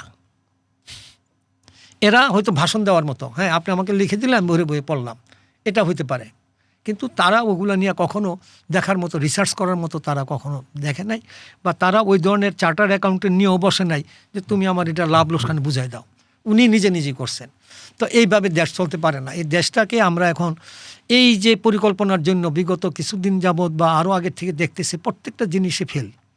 আপনি একটা জিনিস দেখাইতে পারবেন না এই পরিকল্পনা করার পরে এটা ভালো হয়েছে বা এটা সুন্দর হয়েছে, এখানে বাড়ছে। আমাদের কিন্তু দিন দিনই আমরা নিচের দিকে চলে যাচ্ছি। তো এখন শুধু মুখে বলে বিনিয়োগ আসতেছে, ভরে গেছে বিনিয়োগে। আমি কিন্তু বিনিয়োগ কাকে বলি, যখন আপনি একটা কফি শপ দিয়েছেন, যখন আমাকে কাপে কফি দিবেন আমি খাবো আর আপনাকে পেমেন্ট করব, ওই দিন ওটাকে বলবো আমি বিনিয়োগ করা হয়েছে। আমি শুধু কাগজে বলতেছি, লিখতেছি, বিনিয়োগে ভরে যাচ্ছে, দেশ ভেসে যাচ্ছে, এটা না। বিনিয়োগের অর্থ হলো আপনি বিদেশে, আমি দেখেছি বিভিন্ন জায়গায় এইসব বিনিয়োগের সিস্টেমগুলো, এসব সিস্টেম না। আপনার একটা জায়গা দিয়েছেন কত বছর লাগবে, আমি গিয়েছিলাম। এগুলো কিন্তু অন্য দেশে, যেমন থাইল্যান্ডে আমি বলি, সাউথ কোরিয়া, জাপান নাই বললাম, থাইল্যান্ডে মনে করেন তারা ইন্ডাস্ট্রির জন্য ডাকতেছে লোকেরে, তারা সম্পূর্ণ জমি ভরাট করে, গ্যাস বিদ্যুৎ রেডি করে, হেলিপ্যাড, রেল রোড, নদীপথ, মানে আপনার লজিস্টিক্স ইনফ্রাস্ট্রাকচার যা যা লাগবে সব রেডি করে তারা পেপারে দিয়েছে যে আমার এখানে ইন্ডাস্ট্রিয়াল করার জন্য প্লট দেওয়া হবে, যারা নিতে চাও আসো। তারা হ্যান্ড ওভার করবে within 3 to 5 months। 3 to 5 months আপনাকে দিবে, তারপরে আপনি স্ট্রাকচার বানাবেন। ওখানে সব আপনি কী করবেন, এবং ভাগ করা আছে, এই সাইড টেক্সটাইল, এই সাইড ডাইস কেমিক্যাল, এই সাইড ওইটা, 4টা ভাগ করে দিছে, এবং দূরে দূরে ইটিপি প্ল্যান্ট রেডি, তাদের সব কিছু ওইখানে করার পরে তারা ডাকতেছে। আপনি যাবেন 3 বছরের ভিতরে আপনার টাকা, মানে স্টার্টিং প্রোডাকশনের নিয়ে আসতে পারবেন, ব্যালেন্স শিট করে আসতে পারবেন, বিল্ডিং করে, ম্যান পাওয়ার করে। আমাদের এখানে জমি দিয়েছেন 6 বছর 7 বছরে, যে আমি আনোয়ারতে গেলাম, এই জমি এত বড় একটা জমি আজকে প্রায় মনে হয় 8 বছর যাবৎ পড়ে আছে। আপনি চিন্তা করেন যে 600 একর 700 একর জমি, কোনো ফসলও হয় নাই, কোনো মাছও হয় নাই, কোনো প্রোডাক্টিভিটি নাই। তাহলে আমার এইটা লাভটুকুর দেশের কোনো লাভ হয়েছে? সরকারে এটা একটা পেত না। যদি আমি এটা গ্যাট দিতাম চারিদিকে, আমি একটা কথা বলি বাংলায়, আমি যদি এটাকে 10টা ভাগে এতদিন একটা গ্যার বলে না, মানে শুধু মাটি ফালায় মাছ ছাড়তাম, মাছের ঘের আর কি, হ্যাঁ, ভাগ করে মাছ হইতো না। পরে আমি এটা ভরে ফালিতাম, আমি তো মাটি কাটবো না, এটাই শুধু পানি দিয়ে ভরে, কোনো পরিকল্পনা নাই। এই যে আনইউটিলাইজ এতগুলো জায়গা পড়ে আছে এত বছর, এটা তো 6 বছর আগে দেওয়ার কথা ছিল। হয়তো মানে চীনকে দেওয়ার কথা বা অন্য দেশকে দেওয়ার একটা কথা ছিল যে কাউকে দিবে, সে দেওয়া হয় নাই। এখন 6 বছর পরে আপনি দিলেন, তো 6টা বছর আমার এই জমিগুলো ফালা রাখছেন না, কোনো হয়েছে? তা আমি আপনাকে এখনও বলে যাই যে আমাদের দেশে সত্যিকার অর্থে পরিকল্পনার মতো লোক করার মতো লোক নাই, দেখেই এই দেশটা দিনে দিনে ধ্বংস হয়ে যাচ্ছে। আপনি বলতেছেন অর্থনৈতিক উন্নতি হচ্ছে, আমাকে দেখাইতে পারবেন না। আমাকে আপনি দেখাইতে পারবেন না যে একটা মানুষ, গরিব মানুষ বড় লোক হয়ে গেছে। একটা শ্রমিক আগে বেতন পাইতে 10,000 টাকা, এখন সে 30,000 টাকা বেতন, দেখাইতে পারবেন না, কারণ তাকে ট্রেনিংও করেন নাই। তা অর্থনীতি উঠবে কি দিয়ে? আপনি শ্রমিকদের ট্রেনিং করান, তাকে দেন। এই যে আপনি থাইল্যান্ডের যে উদাহরণ দিলেন, আমরা 600 একর 700 একর জমি ফেলে রাখছি বছর ধরে, এই জায়গাগুলোকে নিয়ে কখনো নীতি নির্ধারকদের ভাবতে দেখেন নাই? মানে আপনি বলেন না, ফরেন ইনভেস্টররা অনেক সময় বলে তো, এই যে তোমাদের দেশে গেলে মানে ফাইলপত্র এবং কাগজপত্র নানান জায়গায় দিতে দিতে আমাদের দিন শেষ হয়ে যায়। ওখানে কাগজপত্র কিছু দিতে হয় না। কি করে জানেন? থাইল্যান্ডে, আমি আরেকটা জায়গার নামও বলি, আপনার এই সাউথ কোরিয়াতে দাইগু একটা সিটি আছে টেক্সটাইলের, সারা বিশ্বের ভিতরে নাম করা। আপনি গিয়া দেখবেন যে একটা ফ্যাক্টরিতে বয়লার নাই, সেন্ট্রাল বয়লার। হ্যাঁ, তারা বয়লারটা, তাও কি প্ল্যানিংটা কি দেখেন, এই বয়লারটা বসাইছে মধ্যেখানে, এত বড় টন, মনে করেন যে এটা 1.5 লক্ষ টন ব্রয়লার, হিউজ। হ্যাঁ, জাপানিরা করেছে সেটা, তারা পাইপ দিয়ে লাইন নিয়েছে এরকমভাবে প্রত্যেকটা জায়গায় 2 দিকে দিয়ে সব দিয়ে দিয়েছে। আপনি ইউজ করলে স্টিম পানির যেমন খরচ দিবেন, নাহলে দিবেন না। চিন্তা করেন, আপনি ব্রয়লার অপারেটর লাগবে না, লাইসেন্স লাগবে না, ব্রয়লারের ইন্সপেক্টরে যাইতে হবে না, ব্রয়লার ইন্সপেক্টর ডিপার্টমেন্টই নেই তাদের। মানে আপনার ফ্যাক্টরির একটা বড় পোর্শনের কাজই নাই। হ্যাঁ, কাজই নাই, জাস্ট আপনি ইউজ করবেন আর টাকা দিবেন। ব্রয়লার দেখেন এখানে রিস্ক ফ্যাক্টরও আছে, কিন্তু কোনো চিন্তা নেই আপনার যে না আমার এখানে ব্রয়লার ব্লাস্ট করার কোনো কায়দা নেই, কিছু নেই। কিন্তু করবে কে এগুলো? আমি বুঝে বললাম যে যখন আমি পেপারে লিখেছিলাম আদমজির ব্যাপারে, এই কথাটা পরিষ্কার উল্লেখ করা আছে। সেন্ট্রাল ব্রয়লার, সেন্ট্রাল ইটিবি, একটা ইটিবি প্লান্ট আমি দেখেছি নেদারল্যান্ড বহু আগে, সেই কত 13 কিলোমিটার দূরে তারা তাদের ইন্ডাস্ট্রি এখানে নিয়ে গেছে। সেই নিয়ে আপনার ক্ষেতের ভিতরে নিয়ে ওইখান থেকে পানি, ওই পানিটাকে ময়লাটাকে আবার ফ্রেশ করে পানি দিচ্ছে, পানি কিন্তু ফালাচ্ছে না, রিপারপাস করতেছে। হ্যাঁ, তো এগুলা কি কস্টিং কাকে বলে? এবং আমাদের এখানে তো অনেক কিছু আছে। এই যে সরকার বলতেছে যে বিনিয়োগ আসতে বলতেছেন, এখন আসেন এফটি আপনি করবেন। আচ্ছা, এফটিএতে একটু পরে যাবো, তার আগে একটু যেটা জিজ্ঞেস করতেছিলাম, এই যে বিডা তো কিছুদিন আগে বলতেছিল যে আমরা ওয়ান স্টপ সেন্টার করব, ফরেন ইনভেস্টর আসলে এত জায়গায় যাইতে হবে না। মানে এইটা করা কি খুব একটা রকেট সায়েন্স কিংবা খুব একটা টাফ? চিন্তা করেন আপনি যে একটা ট্রেড লাইসেন্স দিবেন, একটা তাকে লাইসেন্স দিবেন, বা তাকে আপনি তো তাকে টাকা দিচ্ছেন না যে আমি তাকে ফাইন্যান্স করতেছি, আমার তার নারী নক্ষত্র দেখতে হবে নাকি? আপনি এখান থেকে বিদেশে যাচ্ছেন, মালয়েশিয়া, সিঙ্গাপুর যাচ্ছেন, একটা দেশে ঢুকবেন, আপনি দেওয়ার পরে পাসপোর্টটা দেখলো যে ঠিক আছে, আপনি ভিসা দিয়ে দিল, সেম জিনিস কিন্তু। আর আপনি ওনারা আসবে, আপনি কি দেখতেছেন? আসলে হচ্ছে আমাদের লোক কাজ করবে না, বসে বসে গল্প করবে। না, আমি এখানে অনলাইনে ফিল আপ করবো, প্রিন্ট করে নিয়ে নিব, আমার ফি আমি অনলাইনে জমা দিয়ে দিব, হয় না নাকি? তো আপনি কেন চাচ্ছেন কাউন্টার খুলতে? আমাকে বলেন। আপনি এখানে বসে দেখেন, আমার লোকের সঙ্গে দেখা হবে না, মানে কোনো ফেস টু ফেস দরকার নাই। দেখা মানে কি? দেখা মানে খরচপাতি। আমাকে বলে তো, আমার চাইনিজ ইনভেস্টররা বলে যে এখানে গেলে এইসব টাকা চায়, এগুলার জন্য আমার সময় এত নষ্ট হচ্ছে। এগুলো আপনি অনলাইনে পেজ থাকবে, আপনি ওখানে ফিল আপ করবে, আপনি একদিন টাইম নেবেন, ওকে হলে আপনি ক্লিয়ারেন্স দিবেন, তারা টাকা জমা দিবে ব্যাংকে অ্যাকাউন্টে, বাস প্রিন্ট করে নিয়ে নিবে, আপনার কাছে আসার দরকার নেই। এগুলো হয়েছে কি শুনেন, মানে এত কথাবার্তা, এটা করা কি খুব রকেট সায়েন্স? মানে তা আপনি বলতে পারেন যে একটা ট্রেড লাইসেন্স করতে হবে, আমি একটা ব্যবসা করব, আমার একটা ট্রেড লাইসেন্স। আমরা কি করি? আমরা চায়না চেম্বারে মেম্বারশিপ দিই। কি করি? আমাদের কাছে লোক আসতেছে, আমরা দেখি তার ব্যাংক অ্যাকাউন্ট আছে কিনা, তার আইআরসি আছে কিনা, বা যেটা থাকার কথা 2টা জিনিস আছে কিনা, থাকলে আমরা দিয়ে দিই। তারপরে আমরা ইনভেস্টিগেশন করি। যখন তাকে এটা প্রফেশনাল দিচ্ছি, পার্মানেন্ট যখন দিব, তার আগে আমি তাকে দেখি যে এই সময়ের ভিতরে সে তার কাজ চালু করছে, হ্যাঁ আসলে কি সে জেনুইন কিনা, সে আমার দেশে কোনো ক্ষতি করতেছে কিনা, বা আমার এখানে তার বিরুদ্ধে কোনো মামলা কেস আছে কিনা, আমার বদনাম হবে কিনা, তখন আমরা এগুলো দেখি। বাট ইনিশিয়ালি তাকে কিছু আটকে রাখার কিছু না, এটা দিনে দিনে এটা আবার বলা হচ্ছে এটার জন্য নাকি আবার গুয়াংজুতে একটা অফিস করতেছে। টাকা পয়সার অভাব নাই। আমাদের উপরে যেই হারে ট্যাক্স নিচ্ছে গভর্নমেন্ট, আপনি বিশ্বাস করতে পারবেন না যে আমাদের বলা 27% ইনকাম ট্যাক্স দিবেন। আপনি কে করবে এই দেশে ইন্ডাস্ট্রি? আর এরা আসলে এদের জন্য 10%। আমি লোকাল, আমি বাংলাদেশি পণ্য বানিয়ে বাংলাদেশে দিচ্ছি, আমার জন্য কি কি লাগবে? আমাকে 27% ইনকাম দিতে হবে, আমাকে গ্যাসের জন্য আমাকে ব্যাট দিতে হবে, আমার সুতা বিক্রি করলে ব্যাট দিতে হবে, বিদ্যুতের জন্য ব্যাট দিতে হবে, সব কিছু আমার উপর চাপাই দিল। এই জিনিসটা কি করলাম আমি? বানাইয়ে বাংলাদেশে গরিব মানুষ, রিক্সা চালক, মাঝি, দৈনিক লেবার, গার্মেন্টসের শ্রমিক আমাদের কাপড় কিনে, সেটার উপরে আমাকে প্রায় 15 থেকে 20% আমি ট্যাক্স দিচ্ছি। আর আপনি ওই বিদেশিদের একটা শার্ট বানাই দিবেন গার্মেন্টস, এটার জন্য সব মাপ, আবার ইনসেন্টিভও দিচ্ছেন। এত মায়া তাদের জন্য। কি জন্য? একটা বলা হয় যে আমরা এত ডলার বা আমরা নিয়ে আসতেছি, এগুলো বলতে গেলে হাসি লাগে। এই বন্ডের কাপড় দেখেন, আপনি জানেন কি ধরনের মিসইউজ হচ্ছে, বলার কিছু নাই। গার্মেন্টসের বাংলাদেশ থেকে $43 বিলিয়ন আপনার এক্সপোর্ট হয়। কেউ কি আজ পর্যন্ত খবর নিয়েছেন যে এটার এগেনস্টে ইম্পোর্ট হয়েছে কত? মাত্র $10 বিলিয়ন তারা বাংলাদেশে করে। তার থেকে বেশি করে আমার লোকাল মিলগুলো $12 বিলিয়ন মাল আমরা এখানে বানাই। তারপরে আমাদের ডিউটি বাংলাদেশের লোকের জন্য দিতে হবে খরচ, গরিব মানুষের জন্য, বিদেশের জন্য ফ্রি। মানে বিদেশের হলো গরিব মানুষ, আর বাংলাদেশের মানুষ হচ্ছে ধনী মানুষ। এই ধনীদের জন্য এটা তো এখন এই যে বললাম আপনাকে কেন বলছি এই কথাটা, এটা বলার কিন্তু উদ্দেশ্য হলো পরিকল্পনা। আমরা ভুল পরিকল্পনা করি। আমার দেশের গরিব মানুষের জন্য কোনো ট্যাক্স ফি লাগবে না, বিদেশিদের জন্য ট্যাক্স দিতে হবে, নিলে নাও, না নিলে যাও, কেন আমাকে দিতে হবে? আর এই যে আমাদের দেশে বাংলাদেশে এই যে বন্ড মিসইউজ হচ্ছে, কোনো আছে দেশীয় মিলগুলো বসে যাচ্ছে, কারো কোনো খবর নেই। পরিকল্পনাবিদের কি আপনি গিয়ে দেখেন তো বলতে পারবেন যে বিশ্বের ভিতরে কোন কোন দেশে বন্ড আছে, বন্ডের সিস্টেম আছে বিশ্বের তো 200 কতটা দেশ। এক বাংলাদেশে একটা সোনার দেশ যেটা আমি বন্ডের মিসইউজ সিস্টেম করে দিছে। আবার এখন বলতেছে এলসিও লাগবে না, আপনি পণ্য নিয়ে আসতে পারবেন। দেশি মিলগুলো বন্ধ করে দেন, তাদের উদ্দেশ্য হচ্ছে দেশে কোনো মিল থাকবে না, গার্মেন্টস চলবে, কয়েকদিন পরে বন্ধ। আপনি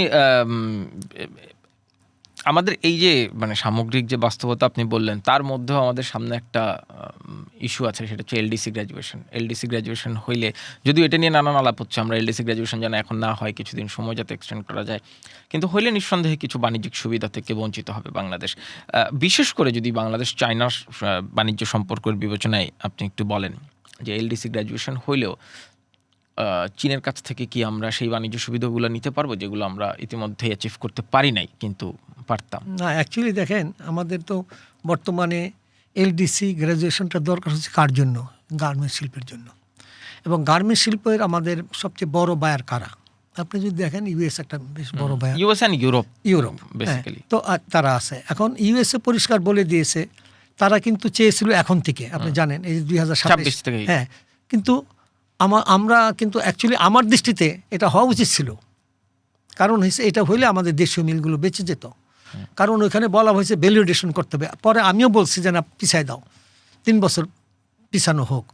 কারণ হয়েছে যে দেখেন আমরা 81 সন থেকে গার্মেন্টস করতেছি, এখানে আমরা কোনো ভ্যালিডেশন করতে পারছি?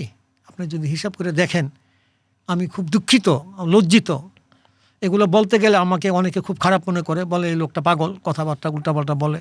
আমি দেশের জন্য বলি, আমার জন্য না। আমার খাওয়ার জন্য কিছু, আমার বয়স হয়ে গেছে, আমি মরে যাবো 2 দিন পরে, আর বেশি দিন বাঁচবো না। আমি চাচ্ছিলাম একটু সুন্দর দেখে যেতে। মানুষের এত অভাব, মানে অভাবে শেষ হয় না। বন্ডের কাপড় না বিক্রি করলে তার মানে মনে হয় ভাতই খাবে না। তো এখন আপনাকে যেটা বললাম এলডিসির কথা আসি, আমাদেরকে আপনার অস্ট্রেলিয়া, আপনি জানেন ইউরোপ ইউনিয়ন যেটা আছে, তারা বলছে 60% ভ্যালুয়েশন করতে হবে, আর ইউএসএতে 50% ভ্যালুয়েশন করতে হবে, না হলে আপনি কোনো পণ্য দিতে পারবেন না। এটা কিন্তু সত্যিকার অর্থে এই যে সিস্টেমটা বলছে, এটা কিন্তু আমার দেশের মঙ্গলের জন্য বলছে তারা। আমি মনে করি তারা আমাদের পলিসি দিছে, এই পলিসিটা কী করছে, আমরা পিছাই নিয়ে যাচ্ছি না আরও 3 বছর হোক। কেন সুযোগটা কেন দিচ্ছি কাকে? আমরা কেন আজকে 40 বছরের ভিতরে ভ্যালিডেশন করতে পারতেছি না? এখন এই কথা শুনতে হয়। আমাদের ভ্যালিডেশন করার জন্য আগ্রহ থাকতে হবে। এই ভ্যালিডেশন যদি করতে না পারেন, তাইলে কিন্তু আপনার এই মিলগুলো সব বসে যাবে, আপনার আমাদেরগুলো বসবে, গার্মেন্টসও বসে যাবে। কিন্তু আসলে হয়েছে কি, গার্মেন্টস যারা মালিক, সত্যিকার অর্থে আমি দুঃখিত বলতে হয়, ওনাদের আগ্রহটা কম। ভ্যালিডেশন করার দিকে ওনাদের আগ্রহ নাই সত্যিকার অর্থে। যদি আগ্রহ হইতো আজকে অন্তত 40% চলে আসতো। আপনি ভারতের ভ্যালিডেশন কত আপনি জানেন? 72%। চায়নাতে কত? 87%। ভিয়েতনামে কত? আপনি গিয়ে দেন ভিয়েতনামের মতো দেশ 60%। তারা কতদিন হয়েছে আমাদের সঙ্গে? তো আমরা কেন আজকে 30%ও যেতে পারি না? ভিয়েতনামের এই শিল্পায়ন তো আমাদেরও পরে কিন্তু আমরা পারতেছি না কেন? ভিয়েতনামের হলো যে ভিয়েতনামে যারা গার্মেন্টস, না শুধু ভিয়েতনামে কিন্তু আরও অন্য প্রোডাক্ট হয় গার্মেন্টসের চেয়ে, আমি দেখেছি তো। ডাইভার্সিফাইড। হ্যাঁ, ওদের কিন্তু ফার্নিচার, অনেক ফার্নিচার তাদের এক্সপোর্ট হয় এই আমেরিকাতে, ভিয়েতনাম থেকে, এবং খুব ভালো ইয়েতে। তো এখন হলো কি যে এরা হলো যে তারা চিন্তা ভাবনাই করছে যে আমি ভ্যালুডেশন 60% 40% করবো। কিন্তু আমাদের এখানে গার্মেন্টস মালিকদের কেন জানি ভ্যালুডেশন করার আগ্রহী নাই। ওনারা ওই যে মেশিন নিয়ে বসছেন, এইটার বাইরে আর যেতে চান না। ওনারা একটা স্পিনিং করবেন, একটা উইভিং করবেন, একটা ডাইং করবেন, তাও করবে না, কিনবেও না, নিজেরও করবে না। তো আমার কথা হলো যে এখন আমরা চাই যে আমাদের বাংলাদেশের যতগুলো মিল ফ্যাক্টরি আছে, যেমন আমি বিটিএমের পক্ষ থেকে একটা কথা বলি, বিটিএমের মিলগুলো সবগুলো আমরা বিজিএমএকে দিয়ে দিতে চাই। আমাদের টাকা পয়সা দেওয়া লাগবে না, শুধু ওই ব্যাংকের কিছু টাকা আছে এটা দিয়ে দেখ, ওনারা ভ্যালুয়েশন এখান থেকে বানায় নেক, যাতে তাড়াতাড়ি করে ভ্যালুয়েশন করতে পারে। আমি বললাম যে আমার স্পিনিং মিল আছে 2টা, আমি দিয়ে দিব, সুতাটা আমার এখানে সুতা হয়, তারা বলে যে সুতা নাকি বাংলাদেশে সিনথেটিক সুতা হয় না, দেখে তারা খুব খুশি হয়েছে। ইদানিং একটা কথা শুনলাম, এত কষ্ট পাই, দেখেন একটা কথা মিথ্যা বা ভুল বুঝানো আমরা সহ্য করতে পারি না। এটা কার দেশ? বলা হচ্ছে বাংলাদেশে ম্যানমেড ফাইবারের সুতা বানানো হয় না। আপনি দেখছেন কিনা কোনো একজন নেতার একটা ভাষণ এই কালকে পরশু, সে আল্লাহর কাছে দোয়া করছে যে আল্লাহ তুমি আমাদেরকে এখন এলসি ছাড়া মাল আনতে দিছ, বাংলাদেশে সুতা হয় না। আমি 2015-2016-তে আমি বাংলাদেশ থেকে ম্যানমেড ফাইবার আমার মিল থেকে টার্কিতে আমি এক্সপোর্ট করেছি, সরাসরি সুতা এক্সপোর্ট করেছি। আমি 85 থেকে সিনথেটিক সুতা বানাই। যখন আমি ফিনিক্স তৈরি করি, আমরা ফিনিক্স স্পিনিং মিলে পলিস্টারের সুতা বলেন, বিস্কসের সুতা বলেন, রেয়নের সুতা বলেন, আমরা তৈরি করেছি 85-এ। আর এখন বলে কি বাংলাদেশে নাকি সুতা হয় না। মানে অর্থাৎ হলে বাংলাদেশ থেকে কিনবেন না, সুতা বিদেশ থেকে আনতে হবে। কারণ একটা টি শার্ট বানাইতে 32% ওয়েস্টেজ পায় তারা। একটা টি শার্ট বানাইতে 32% ওয়েস্টেজ লাগে। আমরা কি এত নিচে নেমে গেছি, এত অধপতন হয়ে গেছে আমাদের মিথ্যা বলার জন্য। আর এভাবে সরকারকে বুঝায়, এই যে আমি বুঝাইলাম, আমাদের ওই যে যারা পরিকল্পনা করে উনি মাইনা নিছে। হ্যাঁ, একটা সুতা 1 কেজি সুতা থেকে একটা টি শার্ট বানাইতে আমার 32% ওয়েস্টেজ হবে। আমার নিজের এই ধরনের মিল ছিল, বিশ্বাস করেন আপনি 12%-এর উপরে কখনো আমি দেখি নাই। বিদেশি সুতা আনলে কি ওয়েস্টেজ কমে? বেশি আনতে পারে, সুতাটা বেশি আনবে। 32% সুতা আনার জন্য বন্ডে সুযোগ করে দিছে। আপনি বোধহয় বুঝতে পারেন না। আমার কাছে মানে বলতেছে যে আমি একটা টি শার্টের অর্ডার পেয়েছি, এখানে আমার 5 কেজি সুতা লাগবে এক্সপোর্ট বানাতে, তো 5 কেজির সঙ্গে 32% আমাকে বেশি দেন আনতে, ট্যাক্স ছাড়া। মানে ওয়েস্টেজের সুবিধা অনুযায়ী নাম বললো। ওয়েস্টেজ কিন্তু 32% না, ওই সুতাটা বিক্রি করবে বন্ডের মাল, গভর্নমেন্ট দেখার কিছু নাই। হ্যাঁ, প্রায় তো দেখি ওই যে কাস্টমস ইন্টেলিজেন্স বন্ডের প্রোডাক্ট ধরে। না ধরে কই, খুব কম। না মানে তাও 2-4টা ধরা পড়ে, মানে ওনারা ভয় যায় না। ইদানি আমরা শুনি বলে গেলে নাকি তাদের মারে, তাদের মানে কি বলে টলে, ভয় আর এখন যায় না, এখন তারা ঘরে বসে থাকে, যা খুশি করতেছে। যে এলডিসি নিয়ে কথা বলছিলাম, ধরেন এলডিসিতে এক সময় আমরা গ্র্যাজুয়েট করব, কিন্তু সেই সময় যে সুবিধাগুলো থেকে আমরা বঞ্চিত হব, সেইটার প্রস্তুতি কি আমাদের? না, আমাদের নাই। সত্যিকার অর্থে আমাদের সেটা কার জানেন? এটা কিন্তু করতে হবে গার্মেন্টস মালিকদের, যারা এক্সপোর্ট করবে তাদের। কিন্তু আমরা লোকাল বিক্রি করতেছি, আমাদেরটা না। তো ওনাদের এই চিন্তাগুলো কিন্তু এখনও মাথায় ঢুকে নাই যে আমার 3 বছর পরে আমার ভ্যালুয়েশন করতে হবে, আমি এখন থেকে শুরু করি। না, ওনারা করবে না। এখন ওনাদের হলো বিদেশ থেকে কাপড়, বিদেশ থেকে সুতা সব আনার, আরও কিছু আনা যায় কিনা, এই বুতামও আনা যায় কিনা। আমার বুতামের ফ্যাক্টরি ছিল পাকিস্তানে আমলে, এই গার্মেন্টসের মানে আইনা বন্ডে বিক্রি করে দেখে আমি মিল চালাতে পারি না, বন্ধ করে দিচ্ছি বহু আগে। দুঃখের কথা, মানে এই বন্ডটা আমাদের দেশের ক্যান্সার।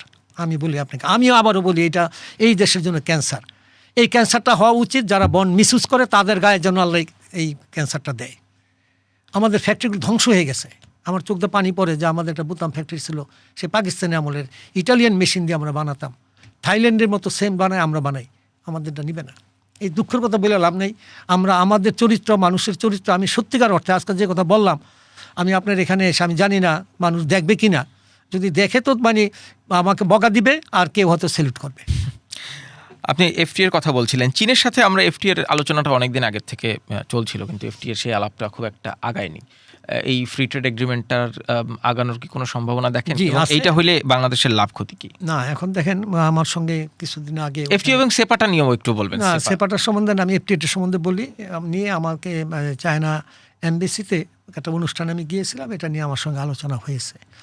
এখন ওনারা জানতে চাচ্ছেন আর কি, যে এফটিএ যেটা আমরা এখন ধরেন সাউথ কোরিয়া এবং জাপানের সঙ্গে কিন্তু আমাদের একটা হয়েছে।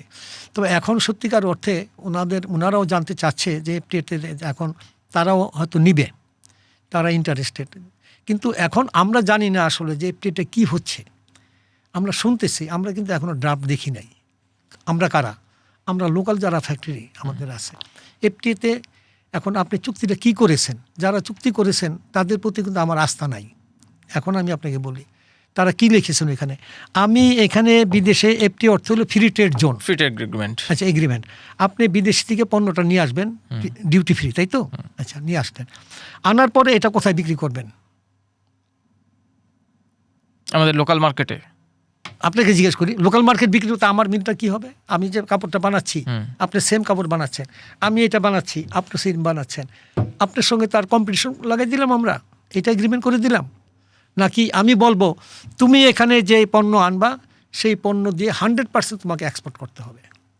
আমার দেশের শ্রমিক কাজ করবে, আমার দেশে পাওয়ার তুমি পাবা, আমি দিব, এটা এক্সপোর্ট করবা, ফরেন কারেন্সি আসবে। নাকি আমি বলবো যে তুমি বাংলাদেশে বিক্রি করবা, এখন বাংলাদেশে বিক্রি করলে আমাদের যে মিলগুলো আছে, আমরা যে মিলগুলো করেছি, আমাদের যে 1870টা মিল এই বিটিএমের আন্ডারে, এই মিলগুলোকে আমরা বন্ধ করে দেবো? আমরা তো চীনের টেকনোলজির সঙ্গে পারবো না। ও যখন এখানে আসবে ওর টেকনোলজি তো আমার থেকে 18-20% কম হবে, তো আমার তো এমনি বন্ধ হয়ে যাবে। তা আপনি আমাকে সেফগার্ড কি দিলেন? এফটিএ করতে হলে এগুলো আমাদের বিটিএমে যারা এখানে বা যে কোনো মিল হোক, আমার বিটিএমগুলো লেদার, বাংলাদেশে লেদার অ্যাসোসিয়েশন আছে, বা যারা টেরিটাওয়েল আছে, বা মনে করেন আপনার স্টিল মিল আছে, বিভিন্ন যারা এখানে সিরামিক আছে, সবাই মালিকদের সঙ্গে আগে বসতে হবে। কিন্তু আপনি যে বলতেছেন মানে আপনার আস্থা নাই তাদের প্রতি, তো যারা এই এফটিএটা কাজ করছেন, খসড়া করছেন, নীতি নির্ধারকদের, তাদের কথা বলতেছে। হ্যাঁ, কিন্তু তারা কি আপনাদের সাথে কথা না বলে করতেছে এটা? ওই আসছে আমাদের কাছে। আমি চায়না চেম্বারে বা আমার বিটিএমে আমি কয়েকটা স্ট্যান্ডিং কমিটির চেয়ারম্যান, এই লোকাল এই টেক্সটাইল, আমার কাছে আসছে, একদিনও তো একটা ফোনও তো করে নাই, জিজ্ঞেসও তো করে নাই, বা একটা ড্রাফটও তো পাঠায় নাই যে আমরা ড্রাফট করছি, আপনি ড্রাফটটা দেখে দেন। বিদেশে কি হয়, বিদেশের নিয়মটা কি? আপনি একটা যে কোনো জিনিস আপনি ইন্ডাস্ট্রি করছেন, মানে ওই চুক্তিটা অনুযায়ী আলটিমেটলি মাঠে কাজ করবেন তো আপনারা? আমরা কাজ করব, আমরা জানি না তো কি চুক্তি করছেন, কিন্তু সেটার ইম্প্যাক্ট তো আপনার উপরেই পড়বে। তাই তো বলতেছি। তো আমরা তো জানি না, আমাদেরকে জানানো হয়েছে যে হ্যাঁ আমি এই চুক্তিটা করেছি, যে ওনারা পণ্যটা নিয়ে আসবে, এই পণ্যটা ওনারা এখান থেকে বানায় নিয়ে যাবে। চেম্বার তো একটা বড় স্টেক হোল্ডার, চেম্বারের সাথে তো সরকার। আপনি জিজ্ঞেস করেন, আমার সামনে জিজ্ঞেস করেন, যারা মানে এই যে এফটিএ ড্রাফট করছে বা যারা সাইন করতেছেন, জিজ্ঞেস করেন না যে আপনারা কি একটা ড্রাফট পাঠাইছিলেন ওনাদের মতামত নেওয়ার জন্য? একটু জিজ্ঞেস করেন না।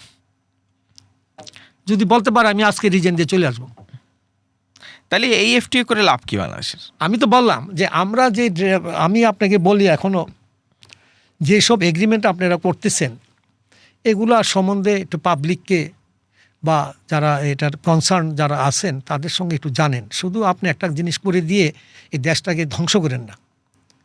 আমি দুঃখিত, আমাকে বলতে হচ্ছে, আমি দেখি আর কি যে এই যে হচ্ছে করতেছে, কিন্তু জিনিসটা কি? আমি তাকে এগ্রিমেন্ট করলাম, এটার অর্থটা তাকে বুঝতে, সে বলতেছে আমি কি একটা করে ফেলাইছি, টেলিভিশনে চলে আসলো এফটিএ সাইন হচ্ছে, বাহ, কিন্তু কী লেখছেন একটু বলেন না আমাদেরকে, যে হ্যাঁ আমি বলছি তুমি এই কাপটা এখানে বানাবা, এটা বাংলাদেশে বিক্রি করবা। অবশ্য বাংলাদেশে মুন্নু সিরামিক বলেন, এরকম 10-50টা সিরামিক কোম্পানি আছে বাংলাদেশে বানায়। তাকে জিজ্ঞেস করছেন যে আমি এটা বানাইলে হবে কিনা?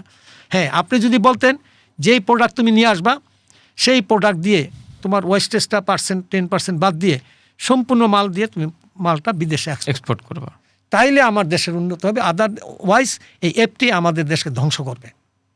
আমি এটা আপনাকে লিখে দিতে পারি। যেমন এখন বন্ড এই দেশকে ধ্বংস করতেছে, এফটি আরেকটা এটার অংশ হবে।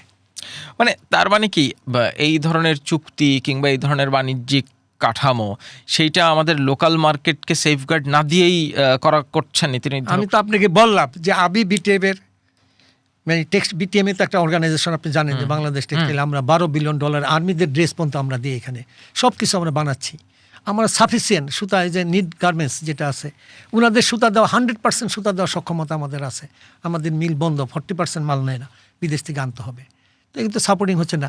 এফটিএতে আপনার এটা যে ফ্রি ট্রেড এগ্রিমেন্ট জিনিসটা আপনাকে আগে বুঝতে হবে এটার অর্থটা কী। এটার অর্থ বোঝার আগে আপনাকে বুঝতে হবে বাংলাদেশে এই পণ্যটা আমাদের সাফিসিয়েন্ট আছে কি না। যদি না হয় আপনি বলতে পারেন যে না, নাই। এখন মনে করেন যে আপনার এখানে একটা কথা আমি বলি, যেমন ওয়ালটন এখন মোবাইল বানাচ্ছে না, তারপরে আর অন্য অন্য কোম্পানি বানাচ্ছে না কিছু বাংলাদেশে। এখন যদি আপনি আর একটি মোবাইল কোম্পানি এখানে দিলেন, তাদের সঙ্গে কম্পিটিশন হইল, এই মোবাইলটা সে বিদেশে বিক্রি করলো না, বাংলাদেশে বিক্রি করলো, এটা কি আপনি সেফগার্ড দিলেন ওয়ালটনকে? এইসব বুদ্ধিজ্ঞান আমি বললাম তো আপনাকে, আমরা আশ্চর্য হয়ে যাই। এখন আমাদের আসলে কথা বলার মতো মনের থেকে কথা আসে না। আমি একটু শেষ করবো আলোচনা, যেটা সবচেয়ে বড় চিন্তা বলেন, দুশ্চিন্তা বলেন, যাই হোক, বাংলাদেশ ভূ রাজনৈতিকভাবে এক ধরনের গোলকধাঁধার মধ্যে আছে। অনেকে তাই বলেন, এটাকে গোলকধাঁধা হিসেবেই বলেন। চীনের সাথে বাংলাদেশের বাণিজ্যিক সম্পর্ক, চীন এই মুহূর্তে পৃথিবীর one of the strongest economical power, এবং চীন এখন নানান রকমভাবে বিভিন্ন দেশের রাজনৈতিক দৃষ্টিভঙ্গিতেও কথা বলে। যেটা একসময় বলতো না, 2014-15 সাল পর্যন্ত খুব একটা দেখা যেত না, শুধু বাণিজ্য নিয়ে তাদের ইন্টারেস্ট ছিল। তার সবচেয়ে বড় রাইভাল ইউএসএ, বাংলাদেশের নিকটতম প্রতিবেশী ভারত তার একটা রাইভাল। এই যে ইউএসএ, ইন্ডিয়া, চীন, এই ট্রায়াঙ্গেল, তার মধ্য থেকে আমরা তো কারোর সাথে শত্রুতা করবো না, আমাদের সব দেশের সাথে আমরা বন্ধুত্ব রাখবো, কিন্তু সেইটা রেখেও চীনের কাছ থেকে আমাদের বাণিজ্য সুবিধা নেওয়ার, দেশের স্বার্থ অক্ষুণ্ণ রেখে সেই জায়গায় বাংলাদেশের অবস্থান কই? ধন্যবাদ আপনাকে। দেখেন, আপনি 3টা দেশের কথা বলেছেন, বৃহৎ দেশ। ইউএসএ একটা বড় দেশ, ভারত একটা অর্থনৈতিক উন্নয়ন দেশ, চীন তো আছেই, এবং এই দুটো দেশই চীনের রাইভাল। এখন কেন আজকে চীনের সঙ্গে আপনি যে বললেন যে তাদের দৃষ্টিটা চীনের দেশে এরকম, চীনের প্রতি কেন? কারণ হয়েছে, আপনি কিন্তু একটা জিনিস যদি সত্যিকার অর্থে চিন্তা করেন, আপনি কিন্তু বলতে পারবেন না, যে দেখাইতে পারবেন না যে চীন ওই দেশ গিয়ে আক্রমণ করছে, ওই দেশের থেকে ধরে আনছে, ওই দেশে গিয়ে এটা করছে, ওই দেশের উপরে মানে দাদাগিরি করছে বা ওদেরকে এটা করছে। এটা কিন্তু চীন না। চীনের উদ্দেশ্য হলো, তাদের হলো মূল উদ্দেশ্য হলো ব্যবসা করা, এবং ব্যবসায় যাতে তারা একটু ভালোভাবে লাভ করে সুন্দরভাবে টাকা নিয়ে আসতে পারে, এইটি তাদের চিন্তা। তাদের কিন্তু চিন্তা এটা না যে আইসা আমার কক্সবাজার দখল করে নিবে, আমার এই এলাকা দখল করে নিবে, আমার রংপুর দখল করবে, এই ধরনের চিন্তা ভাবনা কিন্তু তারা জীবনও বলবে না। আপনি এরা কিন্তু শুধু বাংলাদেশে ব্যবসা করে না, বাংলাদেশে ইনভেস্ট করে নাই, আপনি ইউরোপের মতো দেশও আপনি যান, যদি তথ্য বের করেন যে চীন কোন কোন দেশে গিয়ে তাদের ইনভেস্টমেন্ট করেছে এবং তারা কিভাবে ব্যবসা করতেছে, কিভাবে তাদের টেকনোলজি ট্রান্সফার করেছে সস্তায়। আপনি মনে করেন একটা টেকনোলজি একটা দেশ থেকে আনবেন, ইউরোপের কোনো কান্ট্রি বা অন্য কোনো কান্ট্রি থেকে যদি আনেন, আপনি $1 বিলিয়ন খরচ হয়, সেটা আপনি চীনের থেকে আনতে পারেন 300 মিলিয়নে, কস্ট কম। আজকে চীনের পণ্য সারা দুনিয়া কেন পেয়েছে? ভালো এবং দাম কম, নাকি? দাম বেশি হলে আপনি কিনবেন না। তো এই জন্য বলা হয় যে আমরা ধরেন চাই না, আমরা চাই সবার সঙ্গে সম্পর্ক ভালো রাখতে, এবং আমরা যদি ব্যবসায়ী দৃষ্টিতে দেখি, যে আমাকে সস্তায় দিবে এবং যে আমাকে সহজ শর্তে দিবে, কন্ডিশন মানে কম দিয়ে দিবে, তাদের সঙ্গে আমরা যাব। এখানে ভারত হইতে পারে, আমেরিকা হইতে পারে, ইউরোপ হইতে পারে, চীন হইতে পারে। সেটা দেখার দায়িত্ব সরকারের, যে আমি যে আপনার কাছ থেকে লোনটা নিব, এই লোনটা আমার রিপেমেন্ট করতে কি কি সুবিধা আমাকে দিবে, বা আমাকে কোনো গ্রেস পিরিয়ড দিবে কিনা, ইন্টারেস্টটা কম হবে কিনা, এই পণ্যটা যদি সে বানায় সেখানে আমার খরচ কম হবে কিনা। আজকে আমরা মনে করেন এই যে আপনার এই টার্মিনাল করলাম এলএনজির, তো এইখানে কি আমরা কখনো চীনকে বলেছিলাম তুমি একটা বানায় দেখাও কত খরচ হয়? আমরা কিন্তু বলি নাই। আমরা মনে করেন 2টা দেশ থেকে নিয়েছি, আমাদের করেছে। তো আমরা তো এটা কম্পিটিশনে যাই না, যেহেতু আমাদের সঙ্গে।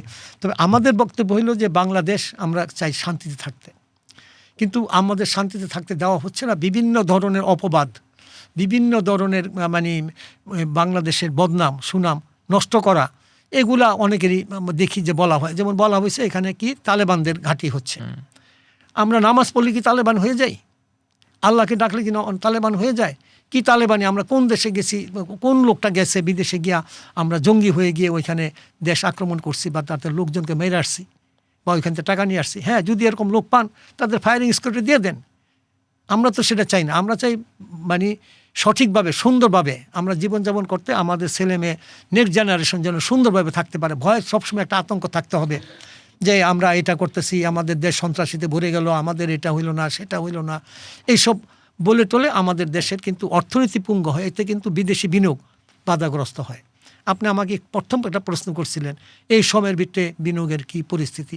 এইসব যে আপনার অপবাদ মানে অপব্যাখ্যা, মিথ্যা বলা যে এখানে গন্ডগোল হবে, এটা হবে, এখানে সন্ত্রাসী আসতেছে, এগুলো কি জানেন?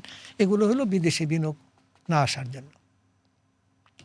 আমরা শেষ করি, এই চীন বাংলাদেশের যে বাণিজ্যিক সম্পর্ক, যে সুবিধা কিংবা যে ধরনের বেনিফিট আমরা অ্যাচিভ করতে পারতাম, তার কতটা করতে পারছি, এবং তাতে চীনের দোষ কতটা, বাংলাদেশের দোষ কতটা? এখন আমি মনে করি যে চীনের সঙ্গে নেগোশিয়েট করার জন্য যেসব জিনিসগুলা বা ওদের সঙ্গে যে আপনার ওরা আমাকে বুদ্ধি পরামর্শ দিবে, কিন্তু আমার দৃষ্টিতে ধরেন আপনি যেটা বলছেন যে আমরা অ্যাচিভমেন্ট করতে পারছি 30%, 70% আমরা পারি নাই, এবং সেটা না পারার কারণ 50% আমাদের দোষ, আর 20% তাদেরও কিছু আছে। কারণ তারা দেখছে যে আমরা এই কাজগুলো করার পরে আমরা কমিটমেন্ট মতন তাদের রিফান্ড করি নাই বা লভ্যাংশ দিই নাই বা কাজ করতে দিই নাই। এই জিনিসগুলো বিভিন্ন জায়গায় তাদেরকে মানে করা হয়। আর তদারকি একদমই হয় না কাজের ভিতরে, যে কোনো কাজ হোক। আমি আপনাকে অন্য একটা প্রসঙ্গে 1 মিনিট বলে যাই।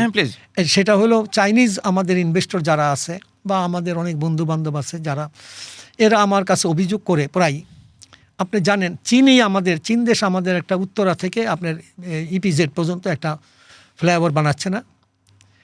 সেইখানে আজকে কত বছর হলো? 2 বছর 3 বছর হয়ে গেছে, আরো 2 বছর লাগবে। যেটার এক্সটেনশন একদম ওই যে কাঞ্চন ব্রিজ পর্যন্ত, না ঢাকা বাইপাস যেটাকে বলা হচ্ছে। হ্যাঁ, কিন্তু ওই পর্যন্তই বলি। ওইখানে কোনো রাস্তা আছে ভালো মতন চলার মতো? যারা ইপিজেডে যাবে উত্তরা থেকে, তারা বের হইতে চায় না এখন। আগে ফ্যাক্টরিতে যেত, এখন ফ্যাক্টরিতে যেতে চায় না। ওইখান থেকে চাকরি করতে চায় না, তার রাস্তা ঠিক করা নাই। এই পরিকল্পনাটা কে করলো? নিশ্চয়ই আমাদের দেশ করছে। চায়না হলে এই ধরনের পরিকল্পনা হইতো না। আমার পরিকল্পনা করতে হবে, আমার ওভারব্রিজ বানানোর আগে, ফ্লাইওভার বানানোর আগে আমার নিচে রাস্তা পরিষ্কার করে দাও গাড়ি চলার। একটা লোক যেতে পারে না গাড়িতে বসলে, বয়স্ক মানুষ বলে তার পেশাব হয়ে যায় ঝাঁকিতে। এগুলো কি? এগুলো শুনতে ভালো লাগে এইসব? এই যে আপনার যারা রোড অ্যান্ড হাইওয়ে, এই যে যারা ইঞ্জিনিয়ার আছে, এরা কি মানে, আমি লেখাপড়া করছে কোথায় থেকে আমি জানি না, বাংলাদেশ থেকে লেখাপড়া করেছে? একটা লোক এই রাস্তাগুলো গাড়িতে এরকম করতেছে, চাইনিজরা বলে যাইতে পারে না। প্রোগ্রাম তাদের এখন ফ্যাক্টরি যাওয়া বন্ধ। অনেক কোরিয়ান ফ্যাক্টরি এখন বিজেটের থেকে আপনার প্রজেক্ট বিক্রি করে চলে যাচ্ছে, বলে আমি ওখানে যেতে পারি না। তা আমি মালিক হয়ে বিরক্ত হয়ে গেছি, যেতে পারি না। তো এই যে রাস্তাগুলা, আমি বলবো সরকারকে, যোগাযোগ মন্ত্রণালয়ে যারা আছেন বা সচিব যারা আছেন, দয়া করে আপনারা একটু গাড়ি নিয়ে যান, 2টা জায়গায় যান। একটা ভুলতার দিকে যান, ঢাকা দিয়ে এই আপনার কি বলে এটা, আমার পূর্বাচল দিয়ে 300 ফিট দিয়ে গিয়ে তারপরে দেখেন কাঞ্চন ব্রিজের পরে, হ্যাঁ, গিয়ে দেখেন যে কি অবস্থা। কেন? আরেকটা যান আপনি ইপিজেড, একটা ঘূর্ণা দিয়ে একটু দেখে কষ্ট করে যান, একটু একটা দিনের জন্য যান, অন্তপক্ষে দেশের প্রতি মায়া রাখেন, দেশটাকে বুঝতে চেষ্টা করেন মানুষের কি কষ্ট হচ্ছে। তো আমি সবাইকে একটা কথা বলি, আমার কথায় অত অনেকে কষ্ট পেয়েছেন, আমাকে মাফ করবেন। আমি আমার স্বার্থের জন্য কথা একটা বলি নাই, আমার কিছু আর দরকারও নাই যে এই জীবনের। আল্লাহ যেন, আমি চাই যে আল্লাহ যেন আপনাদের এই বুদ্ধিজ্ঞানটুকু দেয়, মানুষের যাতে কষ্ট না হয়, মানুষের কষ্ট কিভাবে কমবে সেই দিকে আপনারা লক্ষ্য দেন। খুরশেদ ভাই, আপনাকে অসংখ্য ধন্যবাদ। অনেকগুলো বিষয় নিয়ে আলাপ করলাম। আপনার কথা শুনে যেটা মনে হলো যে বাংলাদেশ এবং চায়নার সাথে যে বাণিজ্যিক সম্পর্ক, তার যা আমরা অ্যাচিভ করতে পারতাম বাংলাদেশের স্বার্থে, তার অর্ধেকও পারি নাই। একটা শেষ প্রশ্ন করব, এখনো যা হয়েছে তো হয়েছে, এখন আমরা যদি ঠিকমতো পরিকল্পনা করি, এটাকে অ্যাচিভ করা সম্ভব? এখন পরিকল্পনা করার লোক আছে আপনার? না, আমাকে বলেন, যদি থাকে পারবেন। কিন্তু চীন দেশের লোক এখনও আপনাদেরকে কিন্তু অনেক জায়গায় তারা আস্থা আনতে পারে না। এই যে আমি আপনাকে বললাম আনোয়ারা কখন দেওয়ার কথা ছিল আপনি জানেন? 6 বছর আগে। আপনি যদি এখন বলা হচ্ছে যে এটা নাকি অন্য একটা দেশকে দেওয়ার কথা ছিল, আমি জানি। বাংলাদেশের বাণিজ্যিক পরিকল্পনার উপর কি চীনের আস্থা নাই? কিভাবে?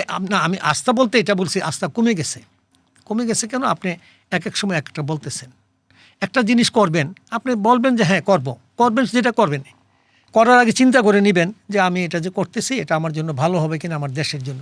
শুধু যে চীন আসলে দিয়ে দিবেন, এটা কিন্তু আমি বলি নাই। আমি বলছি যে দেশীয় স্বার্থ, দেশীয় মিলগুলার সেফ গার্ড দিয়ে আপনি কাজ করবেন। আপনি শুধু কে আসলো তাকে দিয়ে দিলেন, কি দিবেন, বন্ড দিবেন, মানে সেটা এখনো সম্ভব কিনা? সম্ভব যদি আপনার সেই ধরনের লোক থাকে। আর আপনি যারা এখানে বসা আছে আগের, এখানে কিন্তু বহু রকমের পরিকল্পনা হয়েছে বাণিজ্য মন্ত্রণালয় থেকে আগে। কি আমাদের দেশ আপনি জানেন যে, আমাকে বললে এখন এগুলো তো বিপদ আমার জন্য, আমার তো জীবনের হুমকি থাকতে পারে। কারণ হয়েছে যে আপনি জানেন আগে আপনার 21টা সীমান্ত হাট ছিল, জানতেন? বর্ডার হাট ছিল। হ্যাঁ, আমি গিয়েছিলাম দেখতে। কত হাজার কোটি টাকার মাল সেখান থেকে আসে। একটা মহিলা গিয়ে মাল নিয়ে আসতেছে, নিয়ে এসে ট্রাকে দেয়, কাপড় ভর্তি। ওইখানে কাপড় নিয়ে এসে রাখা হয় বাংলাদেশের সব জায়গায় সাপ্লাই দেওয়ার জন্য। এটা কি সীমান্ত হাট বলে? সীমান্ত হাট হলে আপনি যাবেন, আপনি খাবারটা কিনবেন, একটা কাপড় নিয়ে আসবেন। আনতেছে যাচ্ছে, দেশটা ধ্বংস হয়ে গেছে। কত হাজার কোটি টাকার মাল সীমান্ত হাট দিয়ে ঢুকছে, সেই সীমান্ত হাট আবার চাওয়া হচ্ছে নতুন করে। সেটা কিন্তু তৎকালীন প্রধানমন্ত্রী এটা বিভিন্ন গোয়েন্দা দিয়ে তথ্য নিয়ে দেখেছেন যে সীমান্ত হাট আমাদের বাংলাদেশের জন্য ক্ষতিকর, এটা কোনো অবস্থায় দেওয়া যায় না। উনি কিন্তু বন্ধ করে দিয়ে গেছেন। এখন নতুন করে আবার আলোচনা বাণিজ্য মন্ত্রণালয়ের কাছে প্রস্তাব দিয়েছেন আমাদের মাননীয় ভারতীয় রাষ্ট্রদূত, যে আমাদের এটা ওপেন করে দেন। কিন্তু সেটা ওই দেশের স্বার্থ হইতে পারে, কিন্তু বাংলাদেশের স্বার্থ কোনোদিনও আসবে না, কোনোদিনও আসবে না। অতএব আমরা মনে করি এগুলা করার আগে বাণিজ্য মন্ত্রণালয় বা সরকারকে একটা দেশকে খুশি করার জন্য করার আগে আপনি আমার দেশীয় সম্পদকে দেশীয় মিলের স্বার্থ দেখে কাজ করবেন। মানে সেটা ভারত হোক, চায়না হোক, চায়না হোক, ভারত হোক, ইউএসএ হোক, আমাদের কথা বলে আমার দেশের স্বার্থ দেখতে হবে। ধন্যবাদ মোহাম্মদ খোরশেদ আলম, আপনাকে অনেক বিষয়ে প্রশ্ন করলাম এবং আপনি খোলামেলা উত্তর দিয়েছেন, এই জন্য আপনাকে অনেক অসংখ্য ধন্যবাদ জানাচ্ছি। ধন্যবাদ আপনাকে। আমি সবসময় চেষ্টা করি সত্যি বলতে, তবে মানে আমাকে অনেক সময় অনেক জায়গা থেকে বলা হয় আপনারা বেশি বলেন না, তো আমি ভয় পাই না, যা জীবন মানে শেষ বয়সে আছে, যদি চলে যাই তো মাপটাপ করে দিবেন। তো আমি দেশের স্বার্থের জন্য 2-4টা কথা বলি, এতে আমি তৃপ্ত বোধ করি, এবং আমারও যদি কোনো ভুল ত্রুটি হয়ে থাকে আমার কথায় বা আমার তথ্য ভুল হয়ে থাকে আমাকে সংশোধন করলে আমি খুশি হব। আমরাও চাই কথাটা জারি থাক, আলাপটা জারি থাক। আমরা এই জন্যই আমাদের স্লোগান হচ্ছে কথা চলুক। আপনাকে অসংখ্য ধন্যবাদ জানাচ্ছি। কথা বলছিলাম Bangladesh China chamber of commerce and industry president Mohammad Khorshed আলমের সাথে। বাংলাদেশ এবং চীনের যে বাণিজ্যিক সম্পর্ক, তা থেকে আমরা যে অ্যাচিভ করতে পারতাম তার অনেকাংশেই অ্যাচিভ করা সম্ভব হয়নি, যেখানে আমাদের নিজেদেরই অনেকগুলো গলদ রয়েছে। তাই উঠে এলো মোহাম্মদ খোরশেদ আলমের কথায়। তিনি যে প্রশ্নগুলো রেখেছেন, পরিকল্পনাটা করবে কে, সেই প্রশ্নটা রেখে আজকের কথা চলুক শেষ করছি। ধন্যবাদ সবাইকে।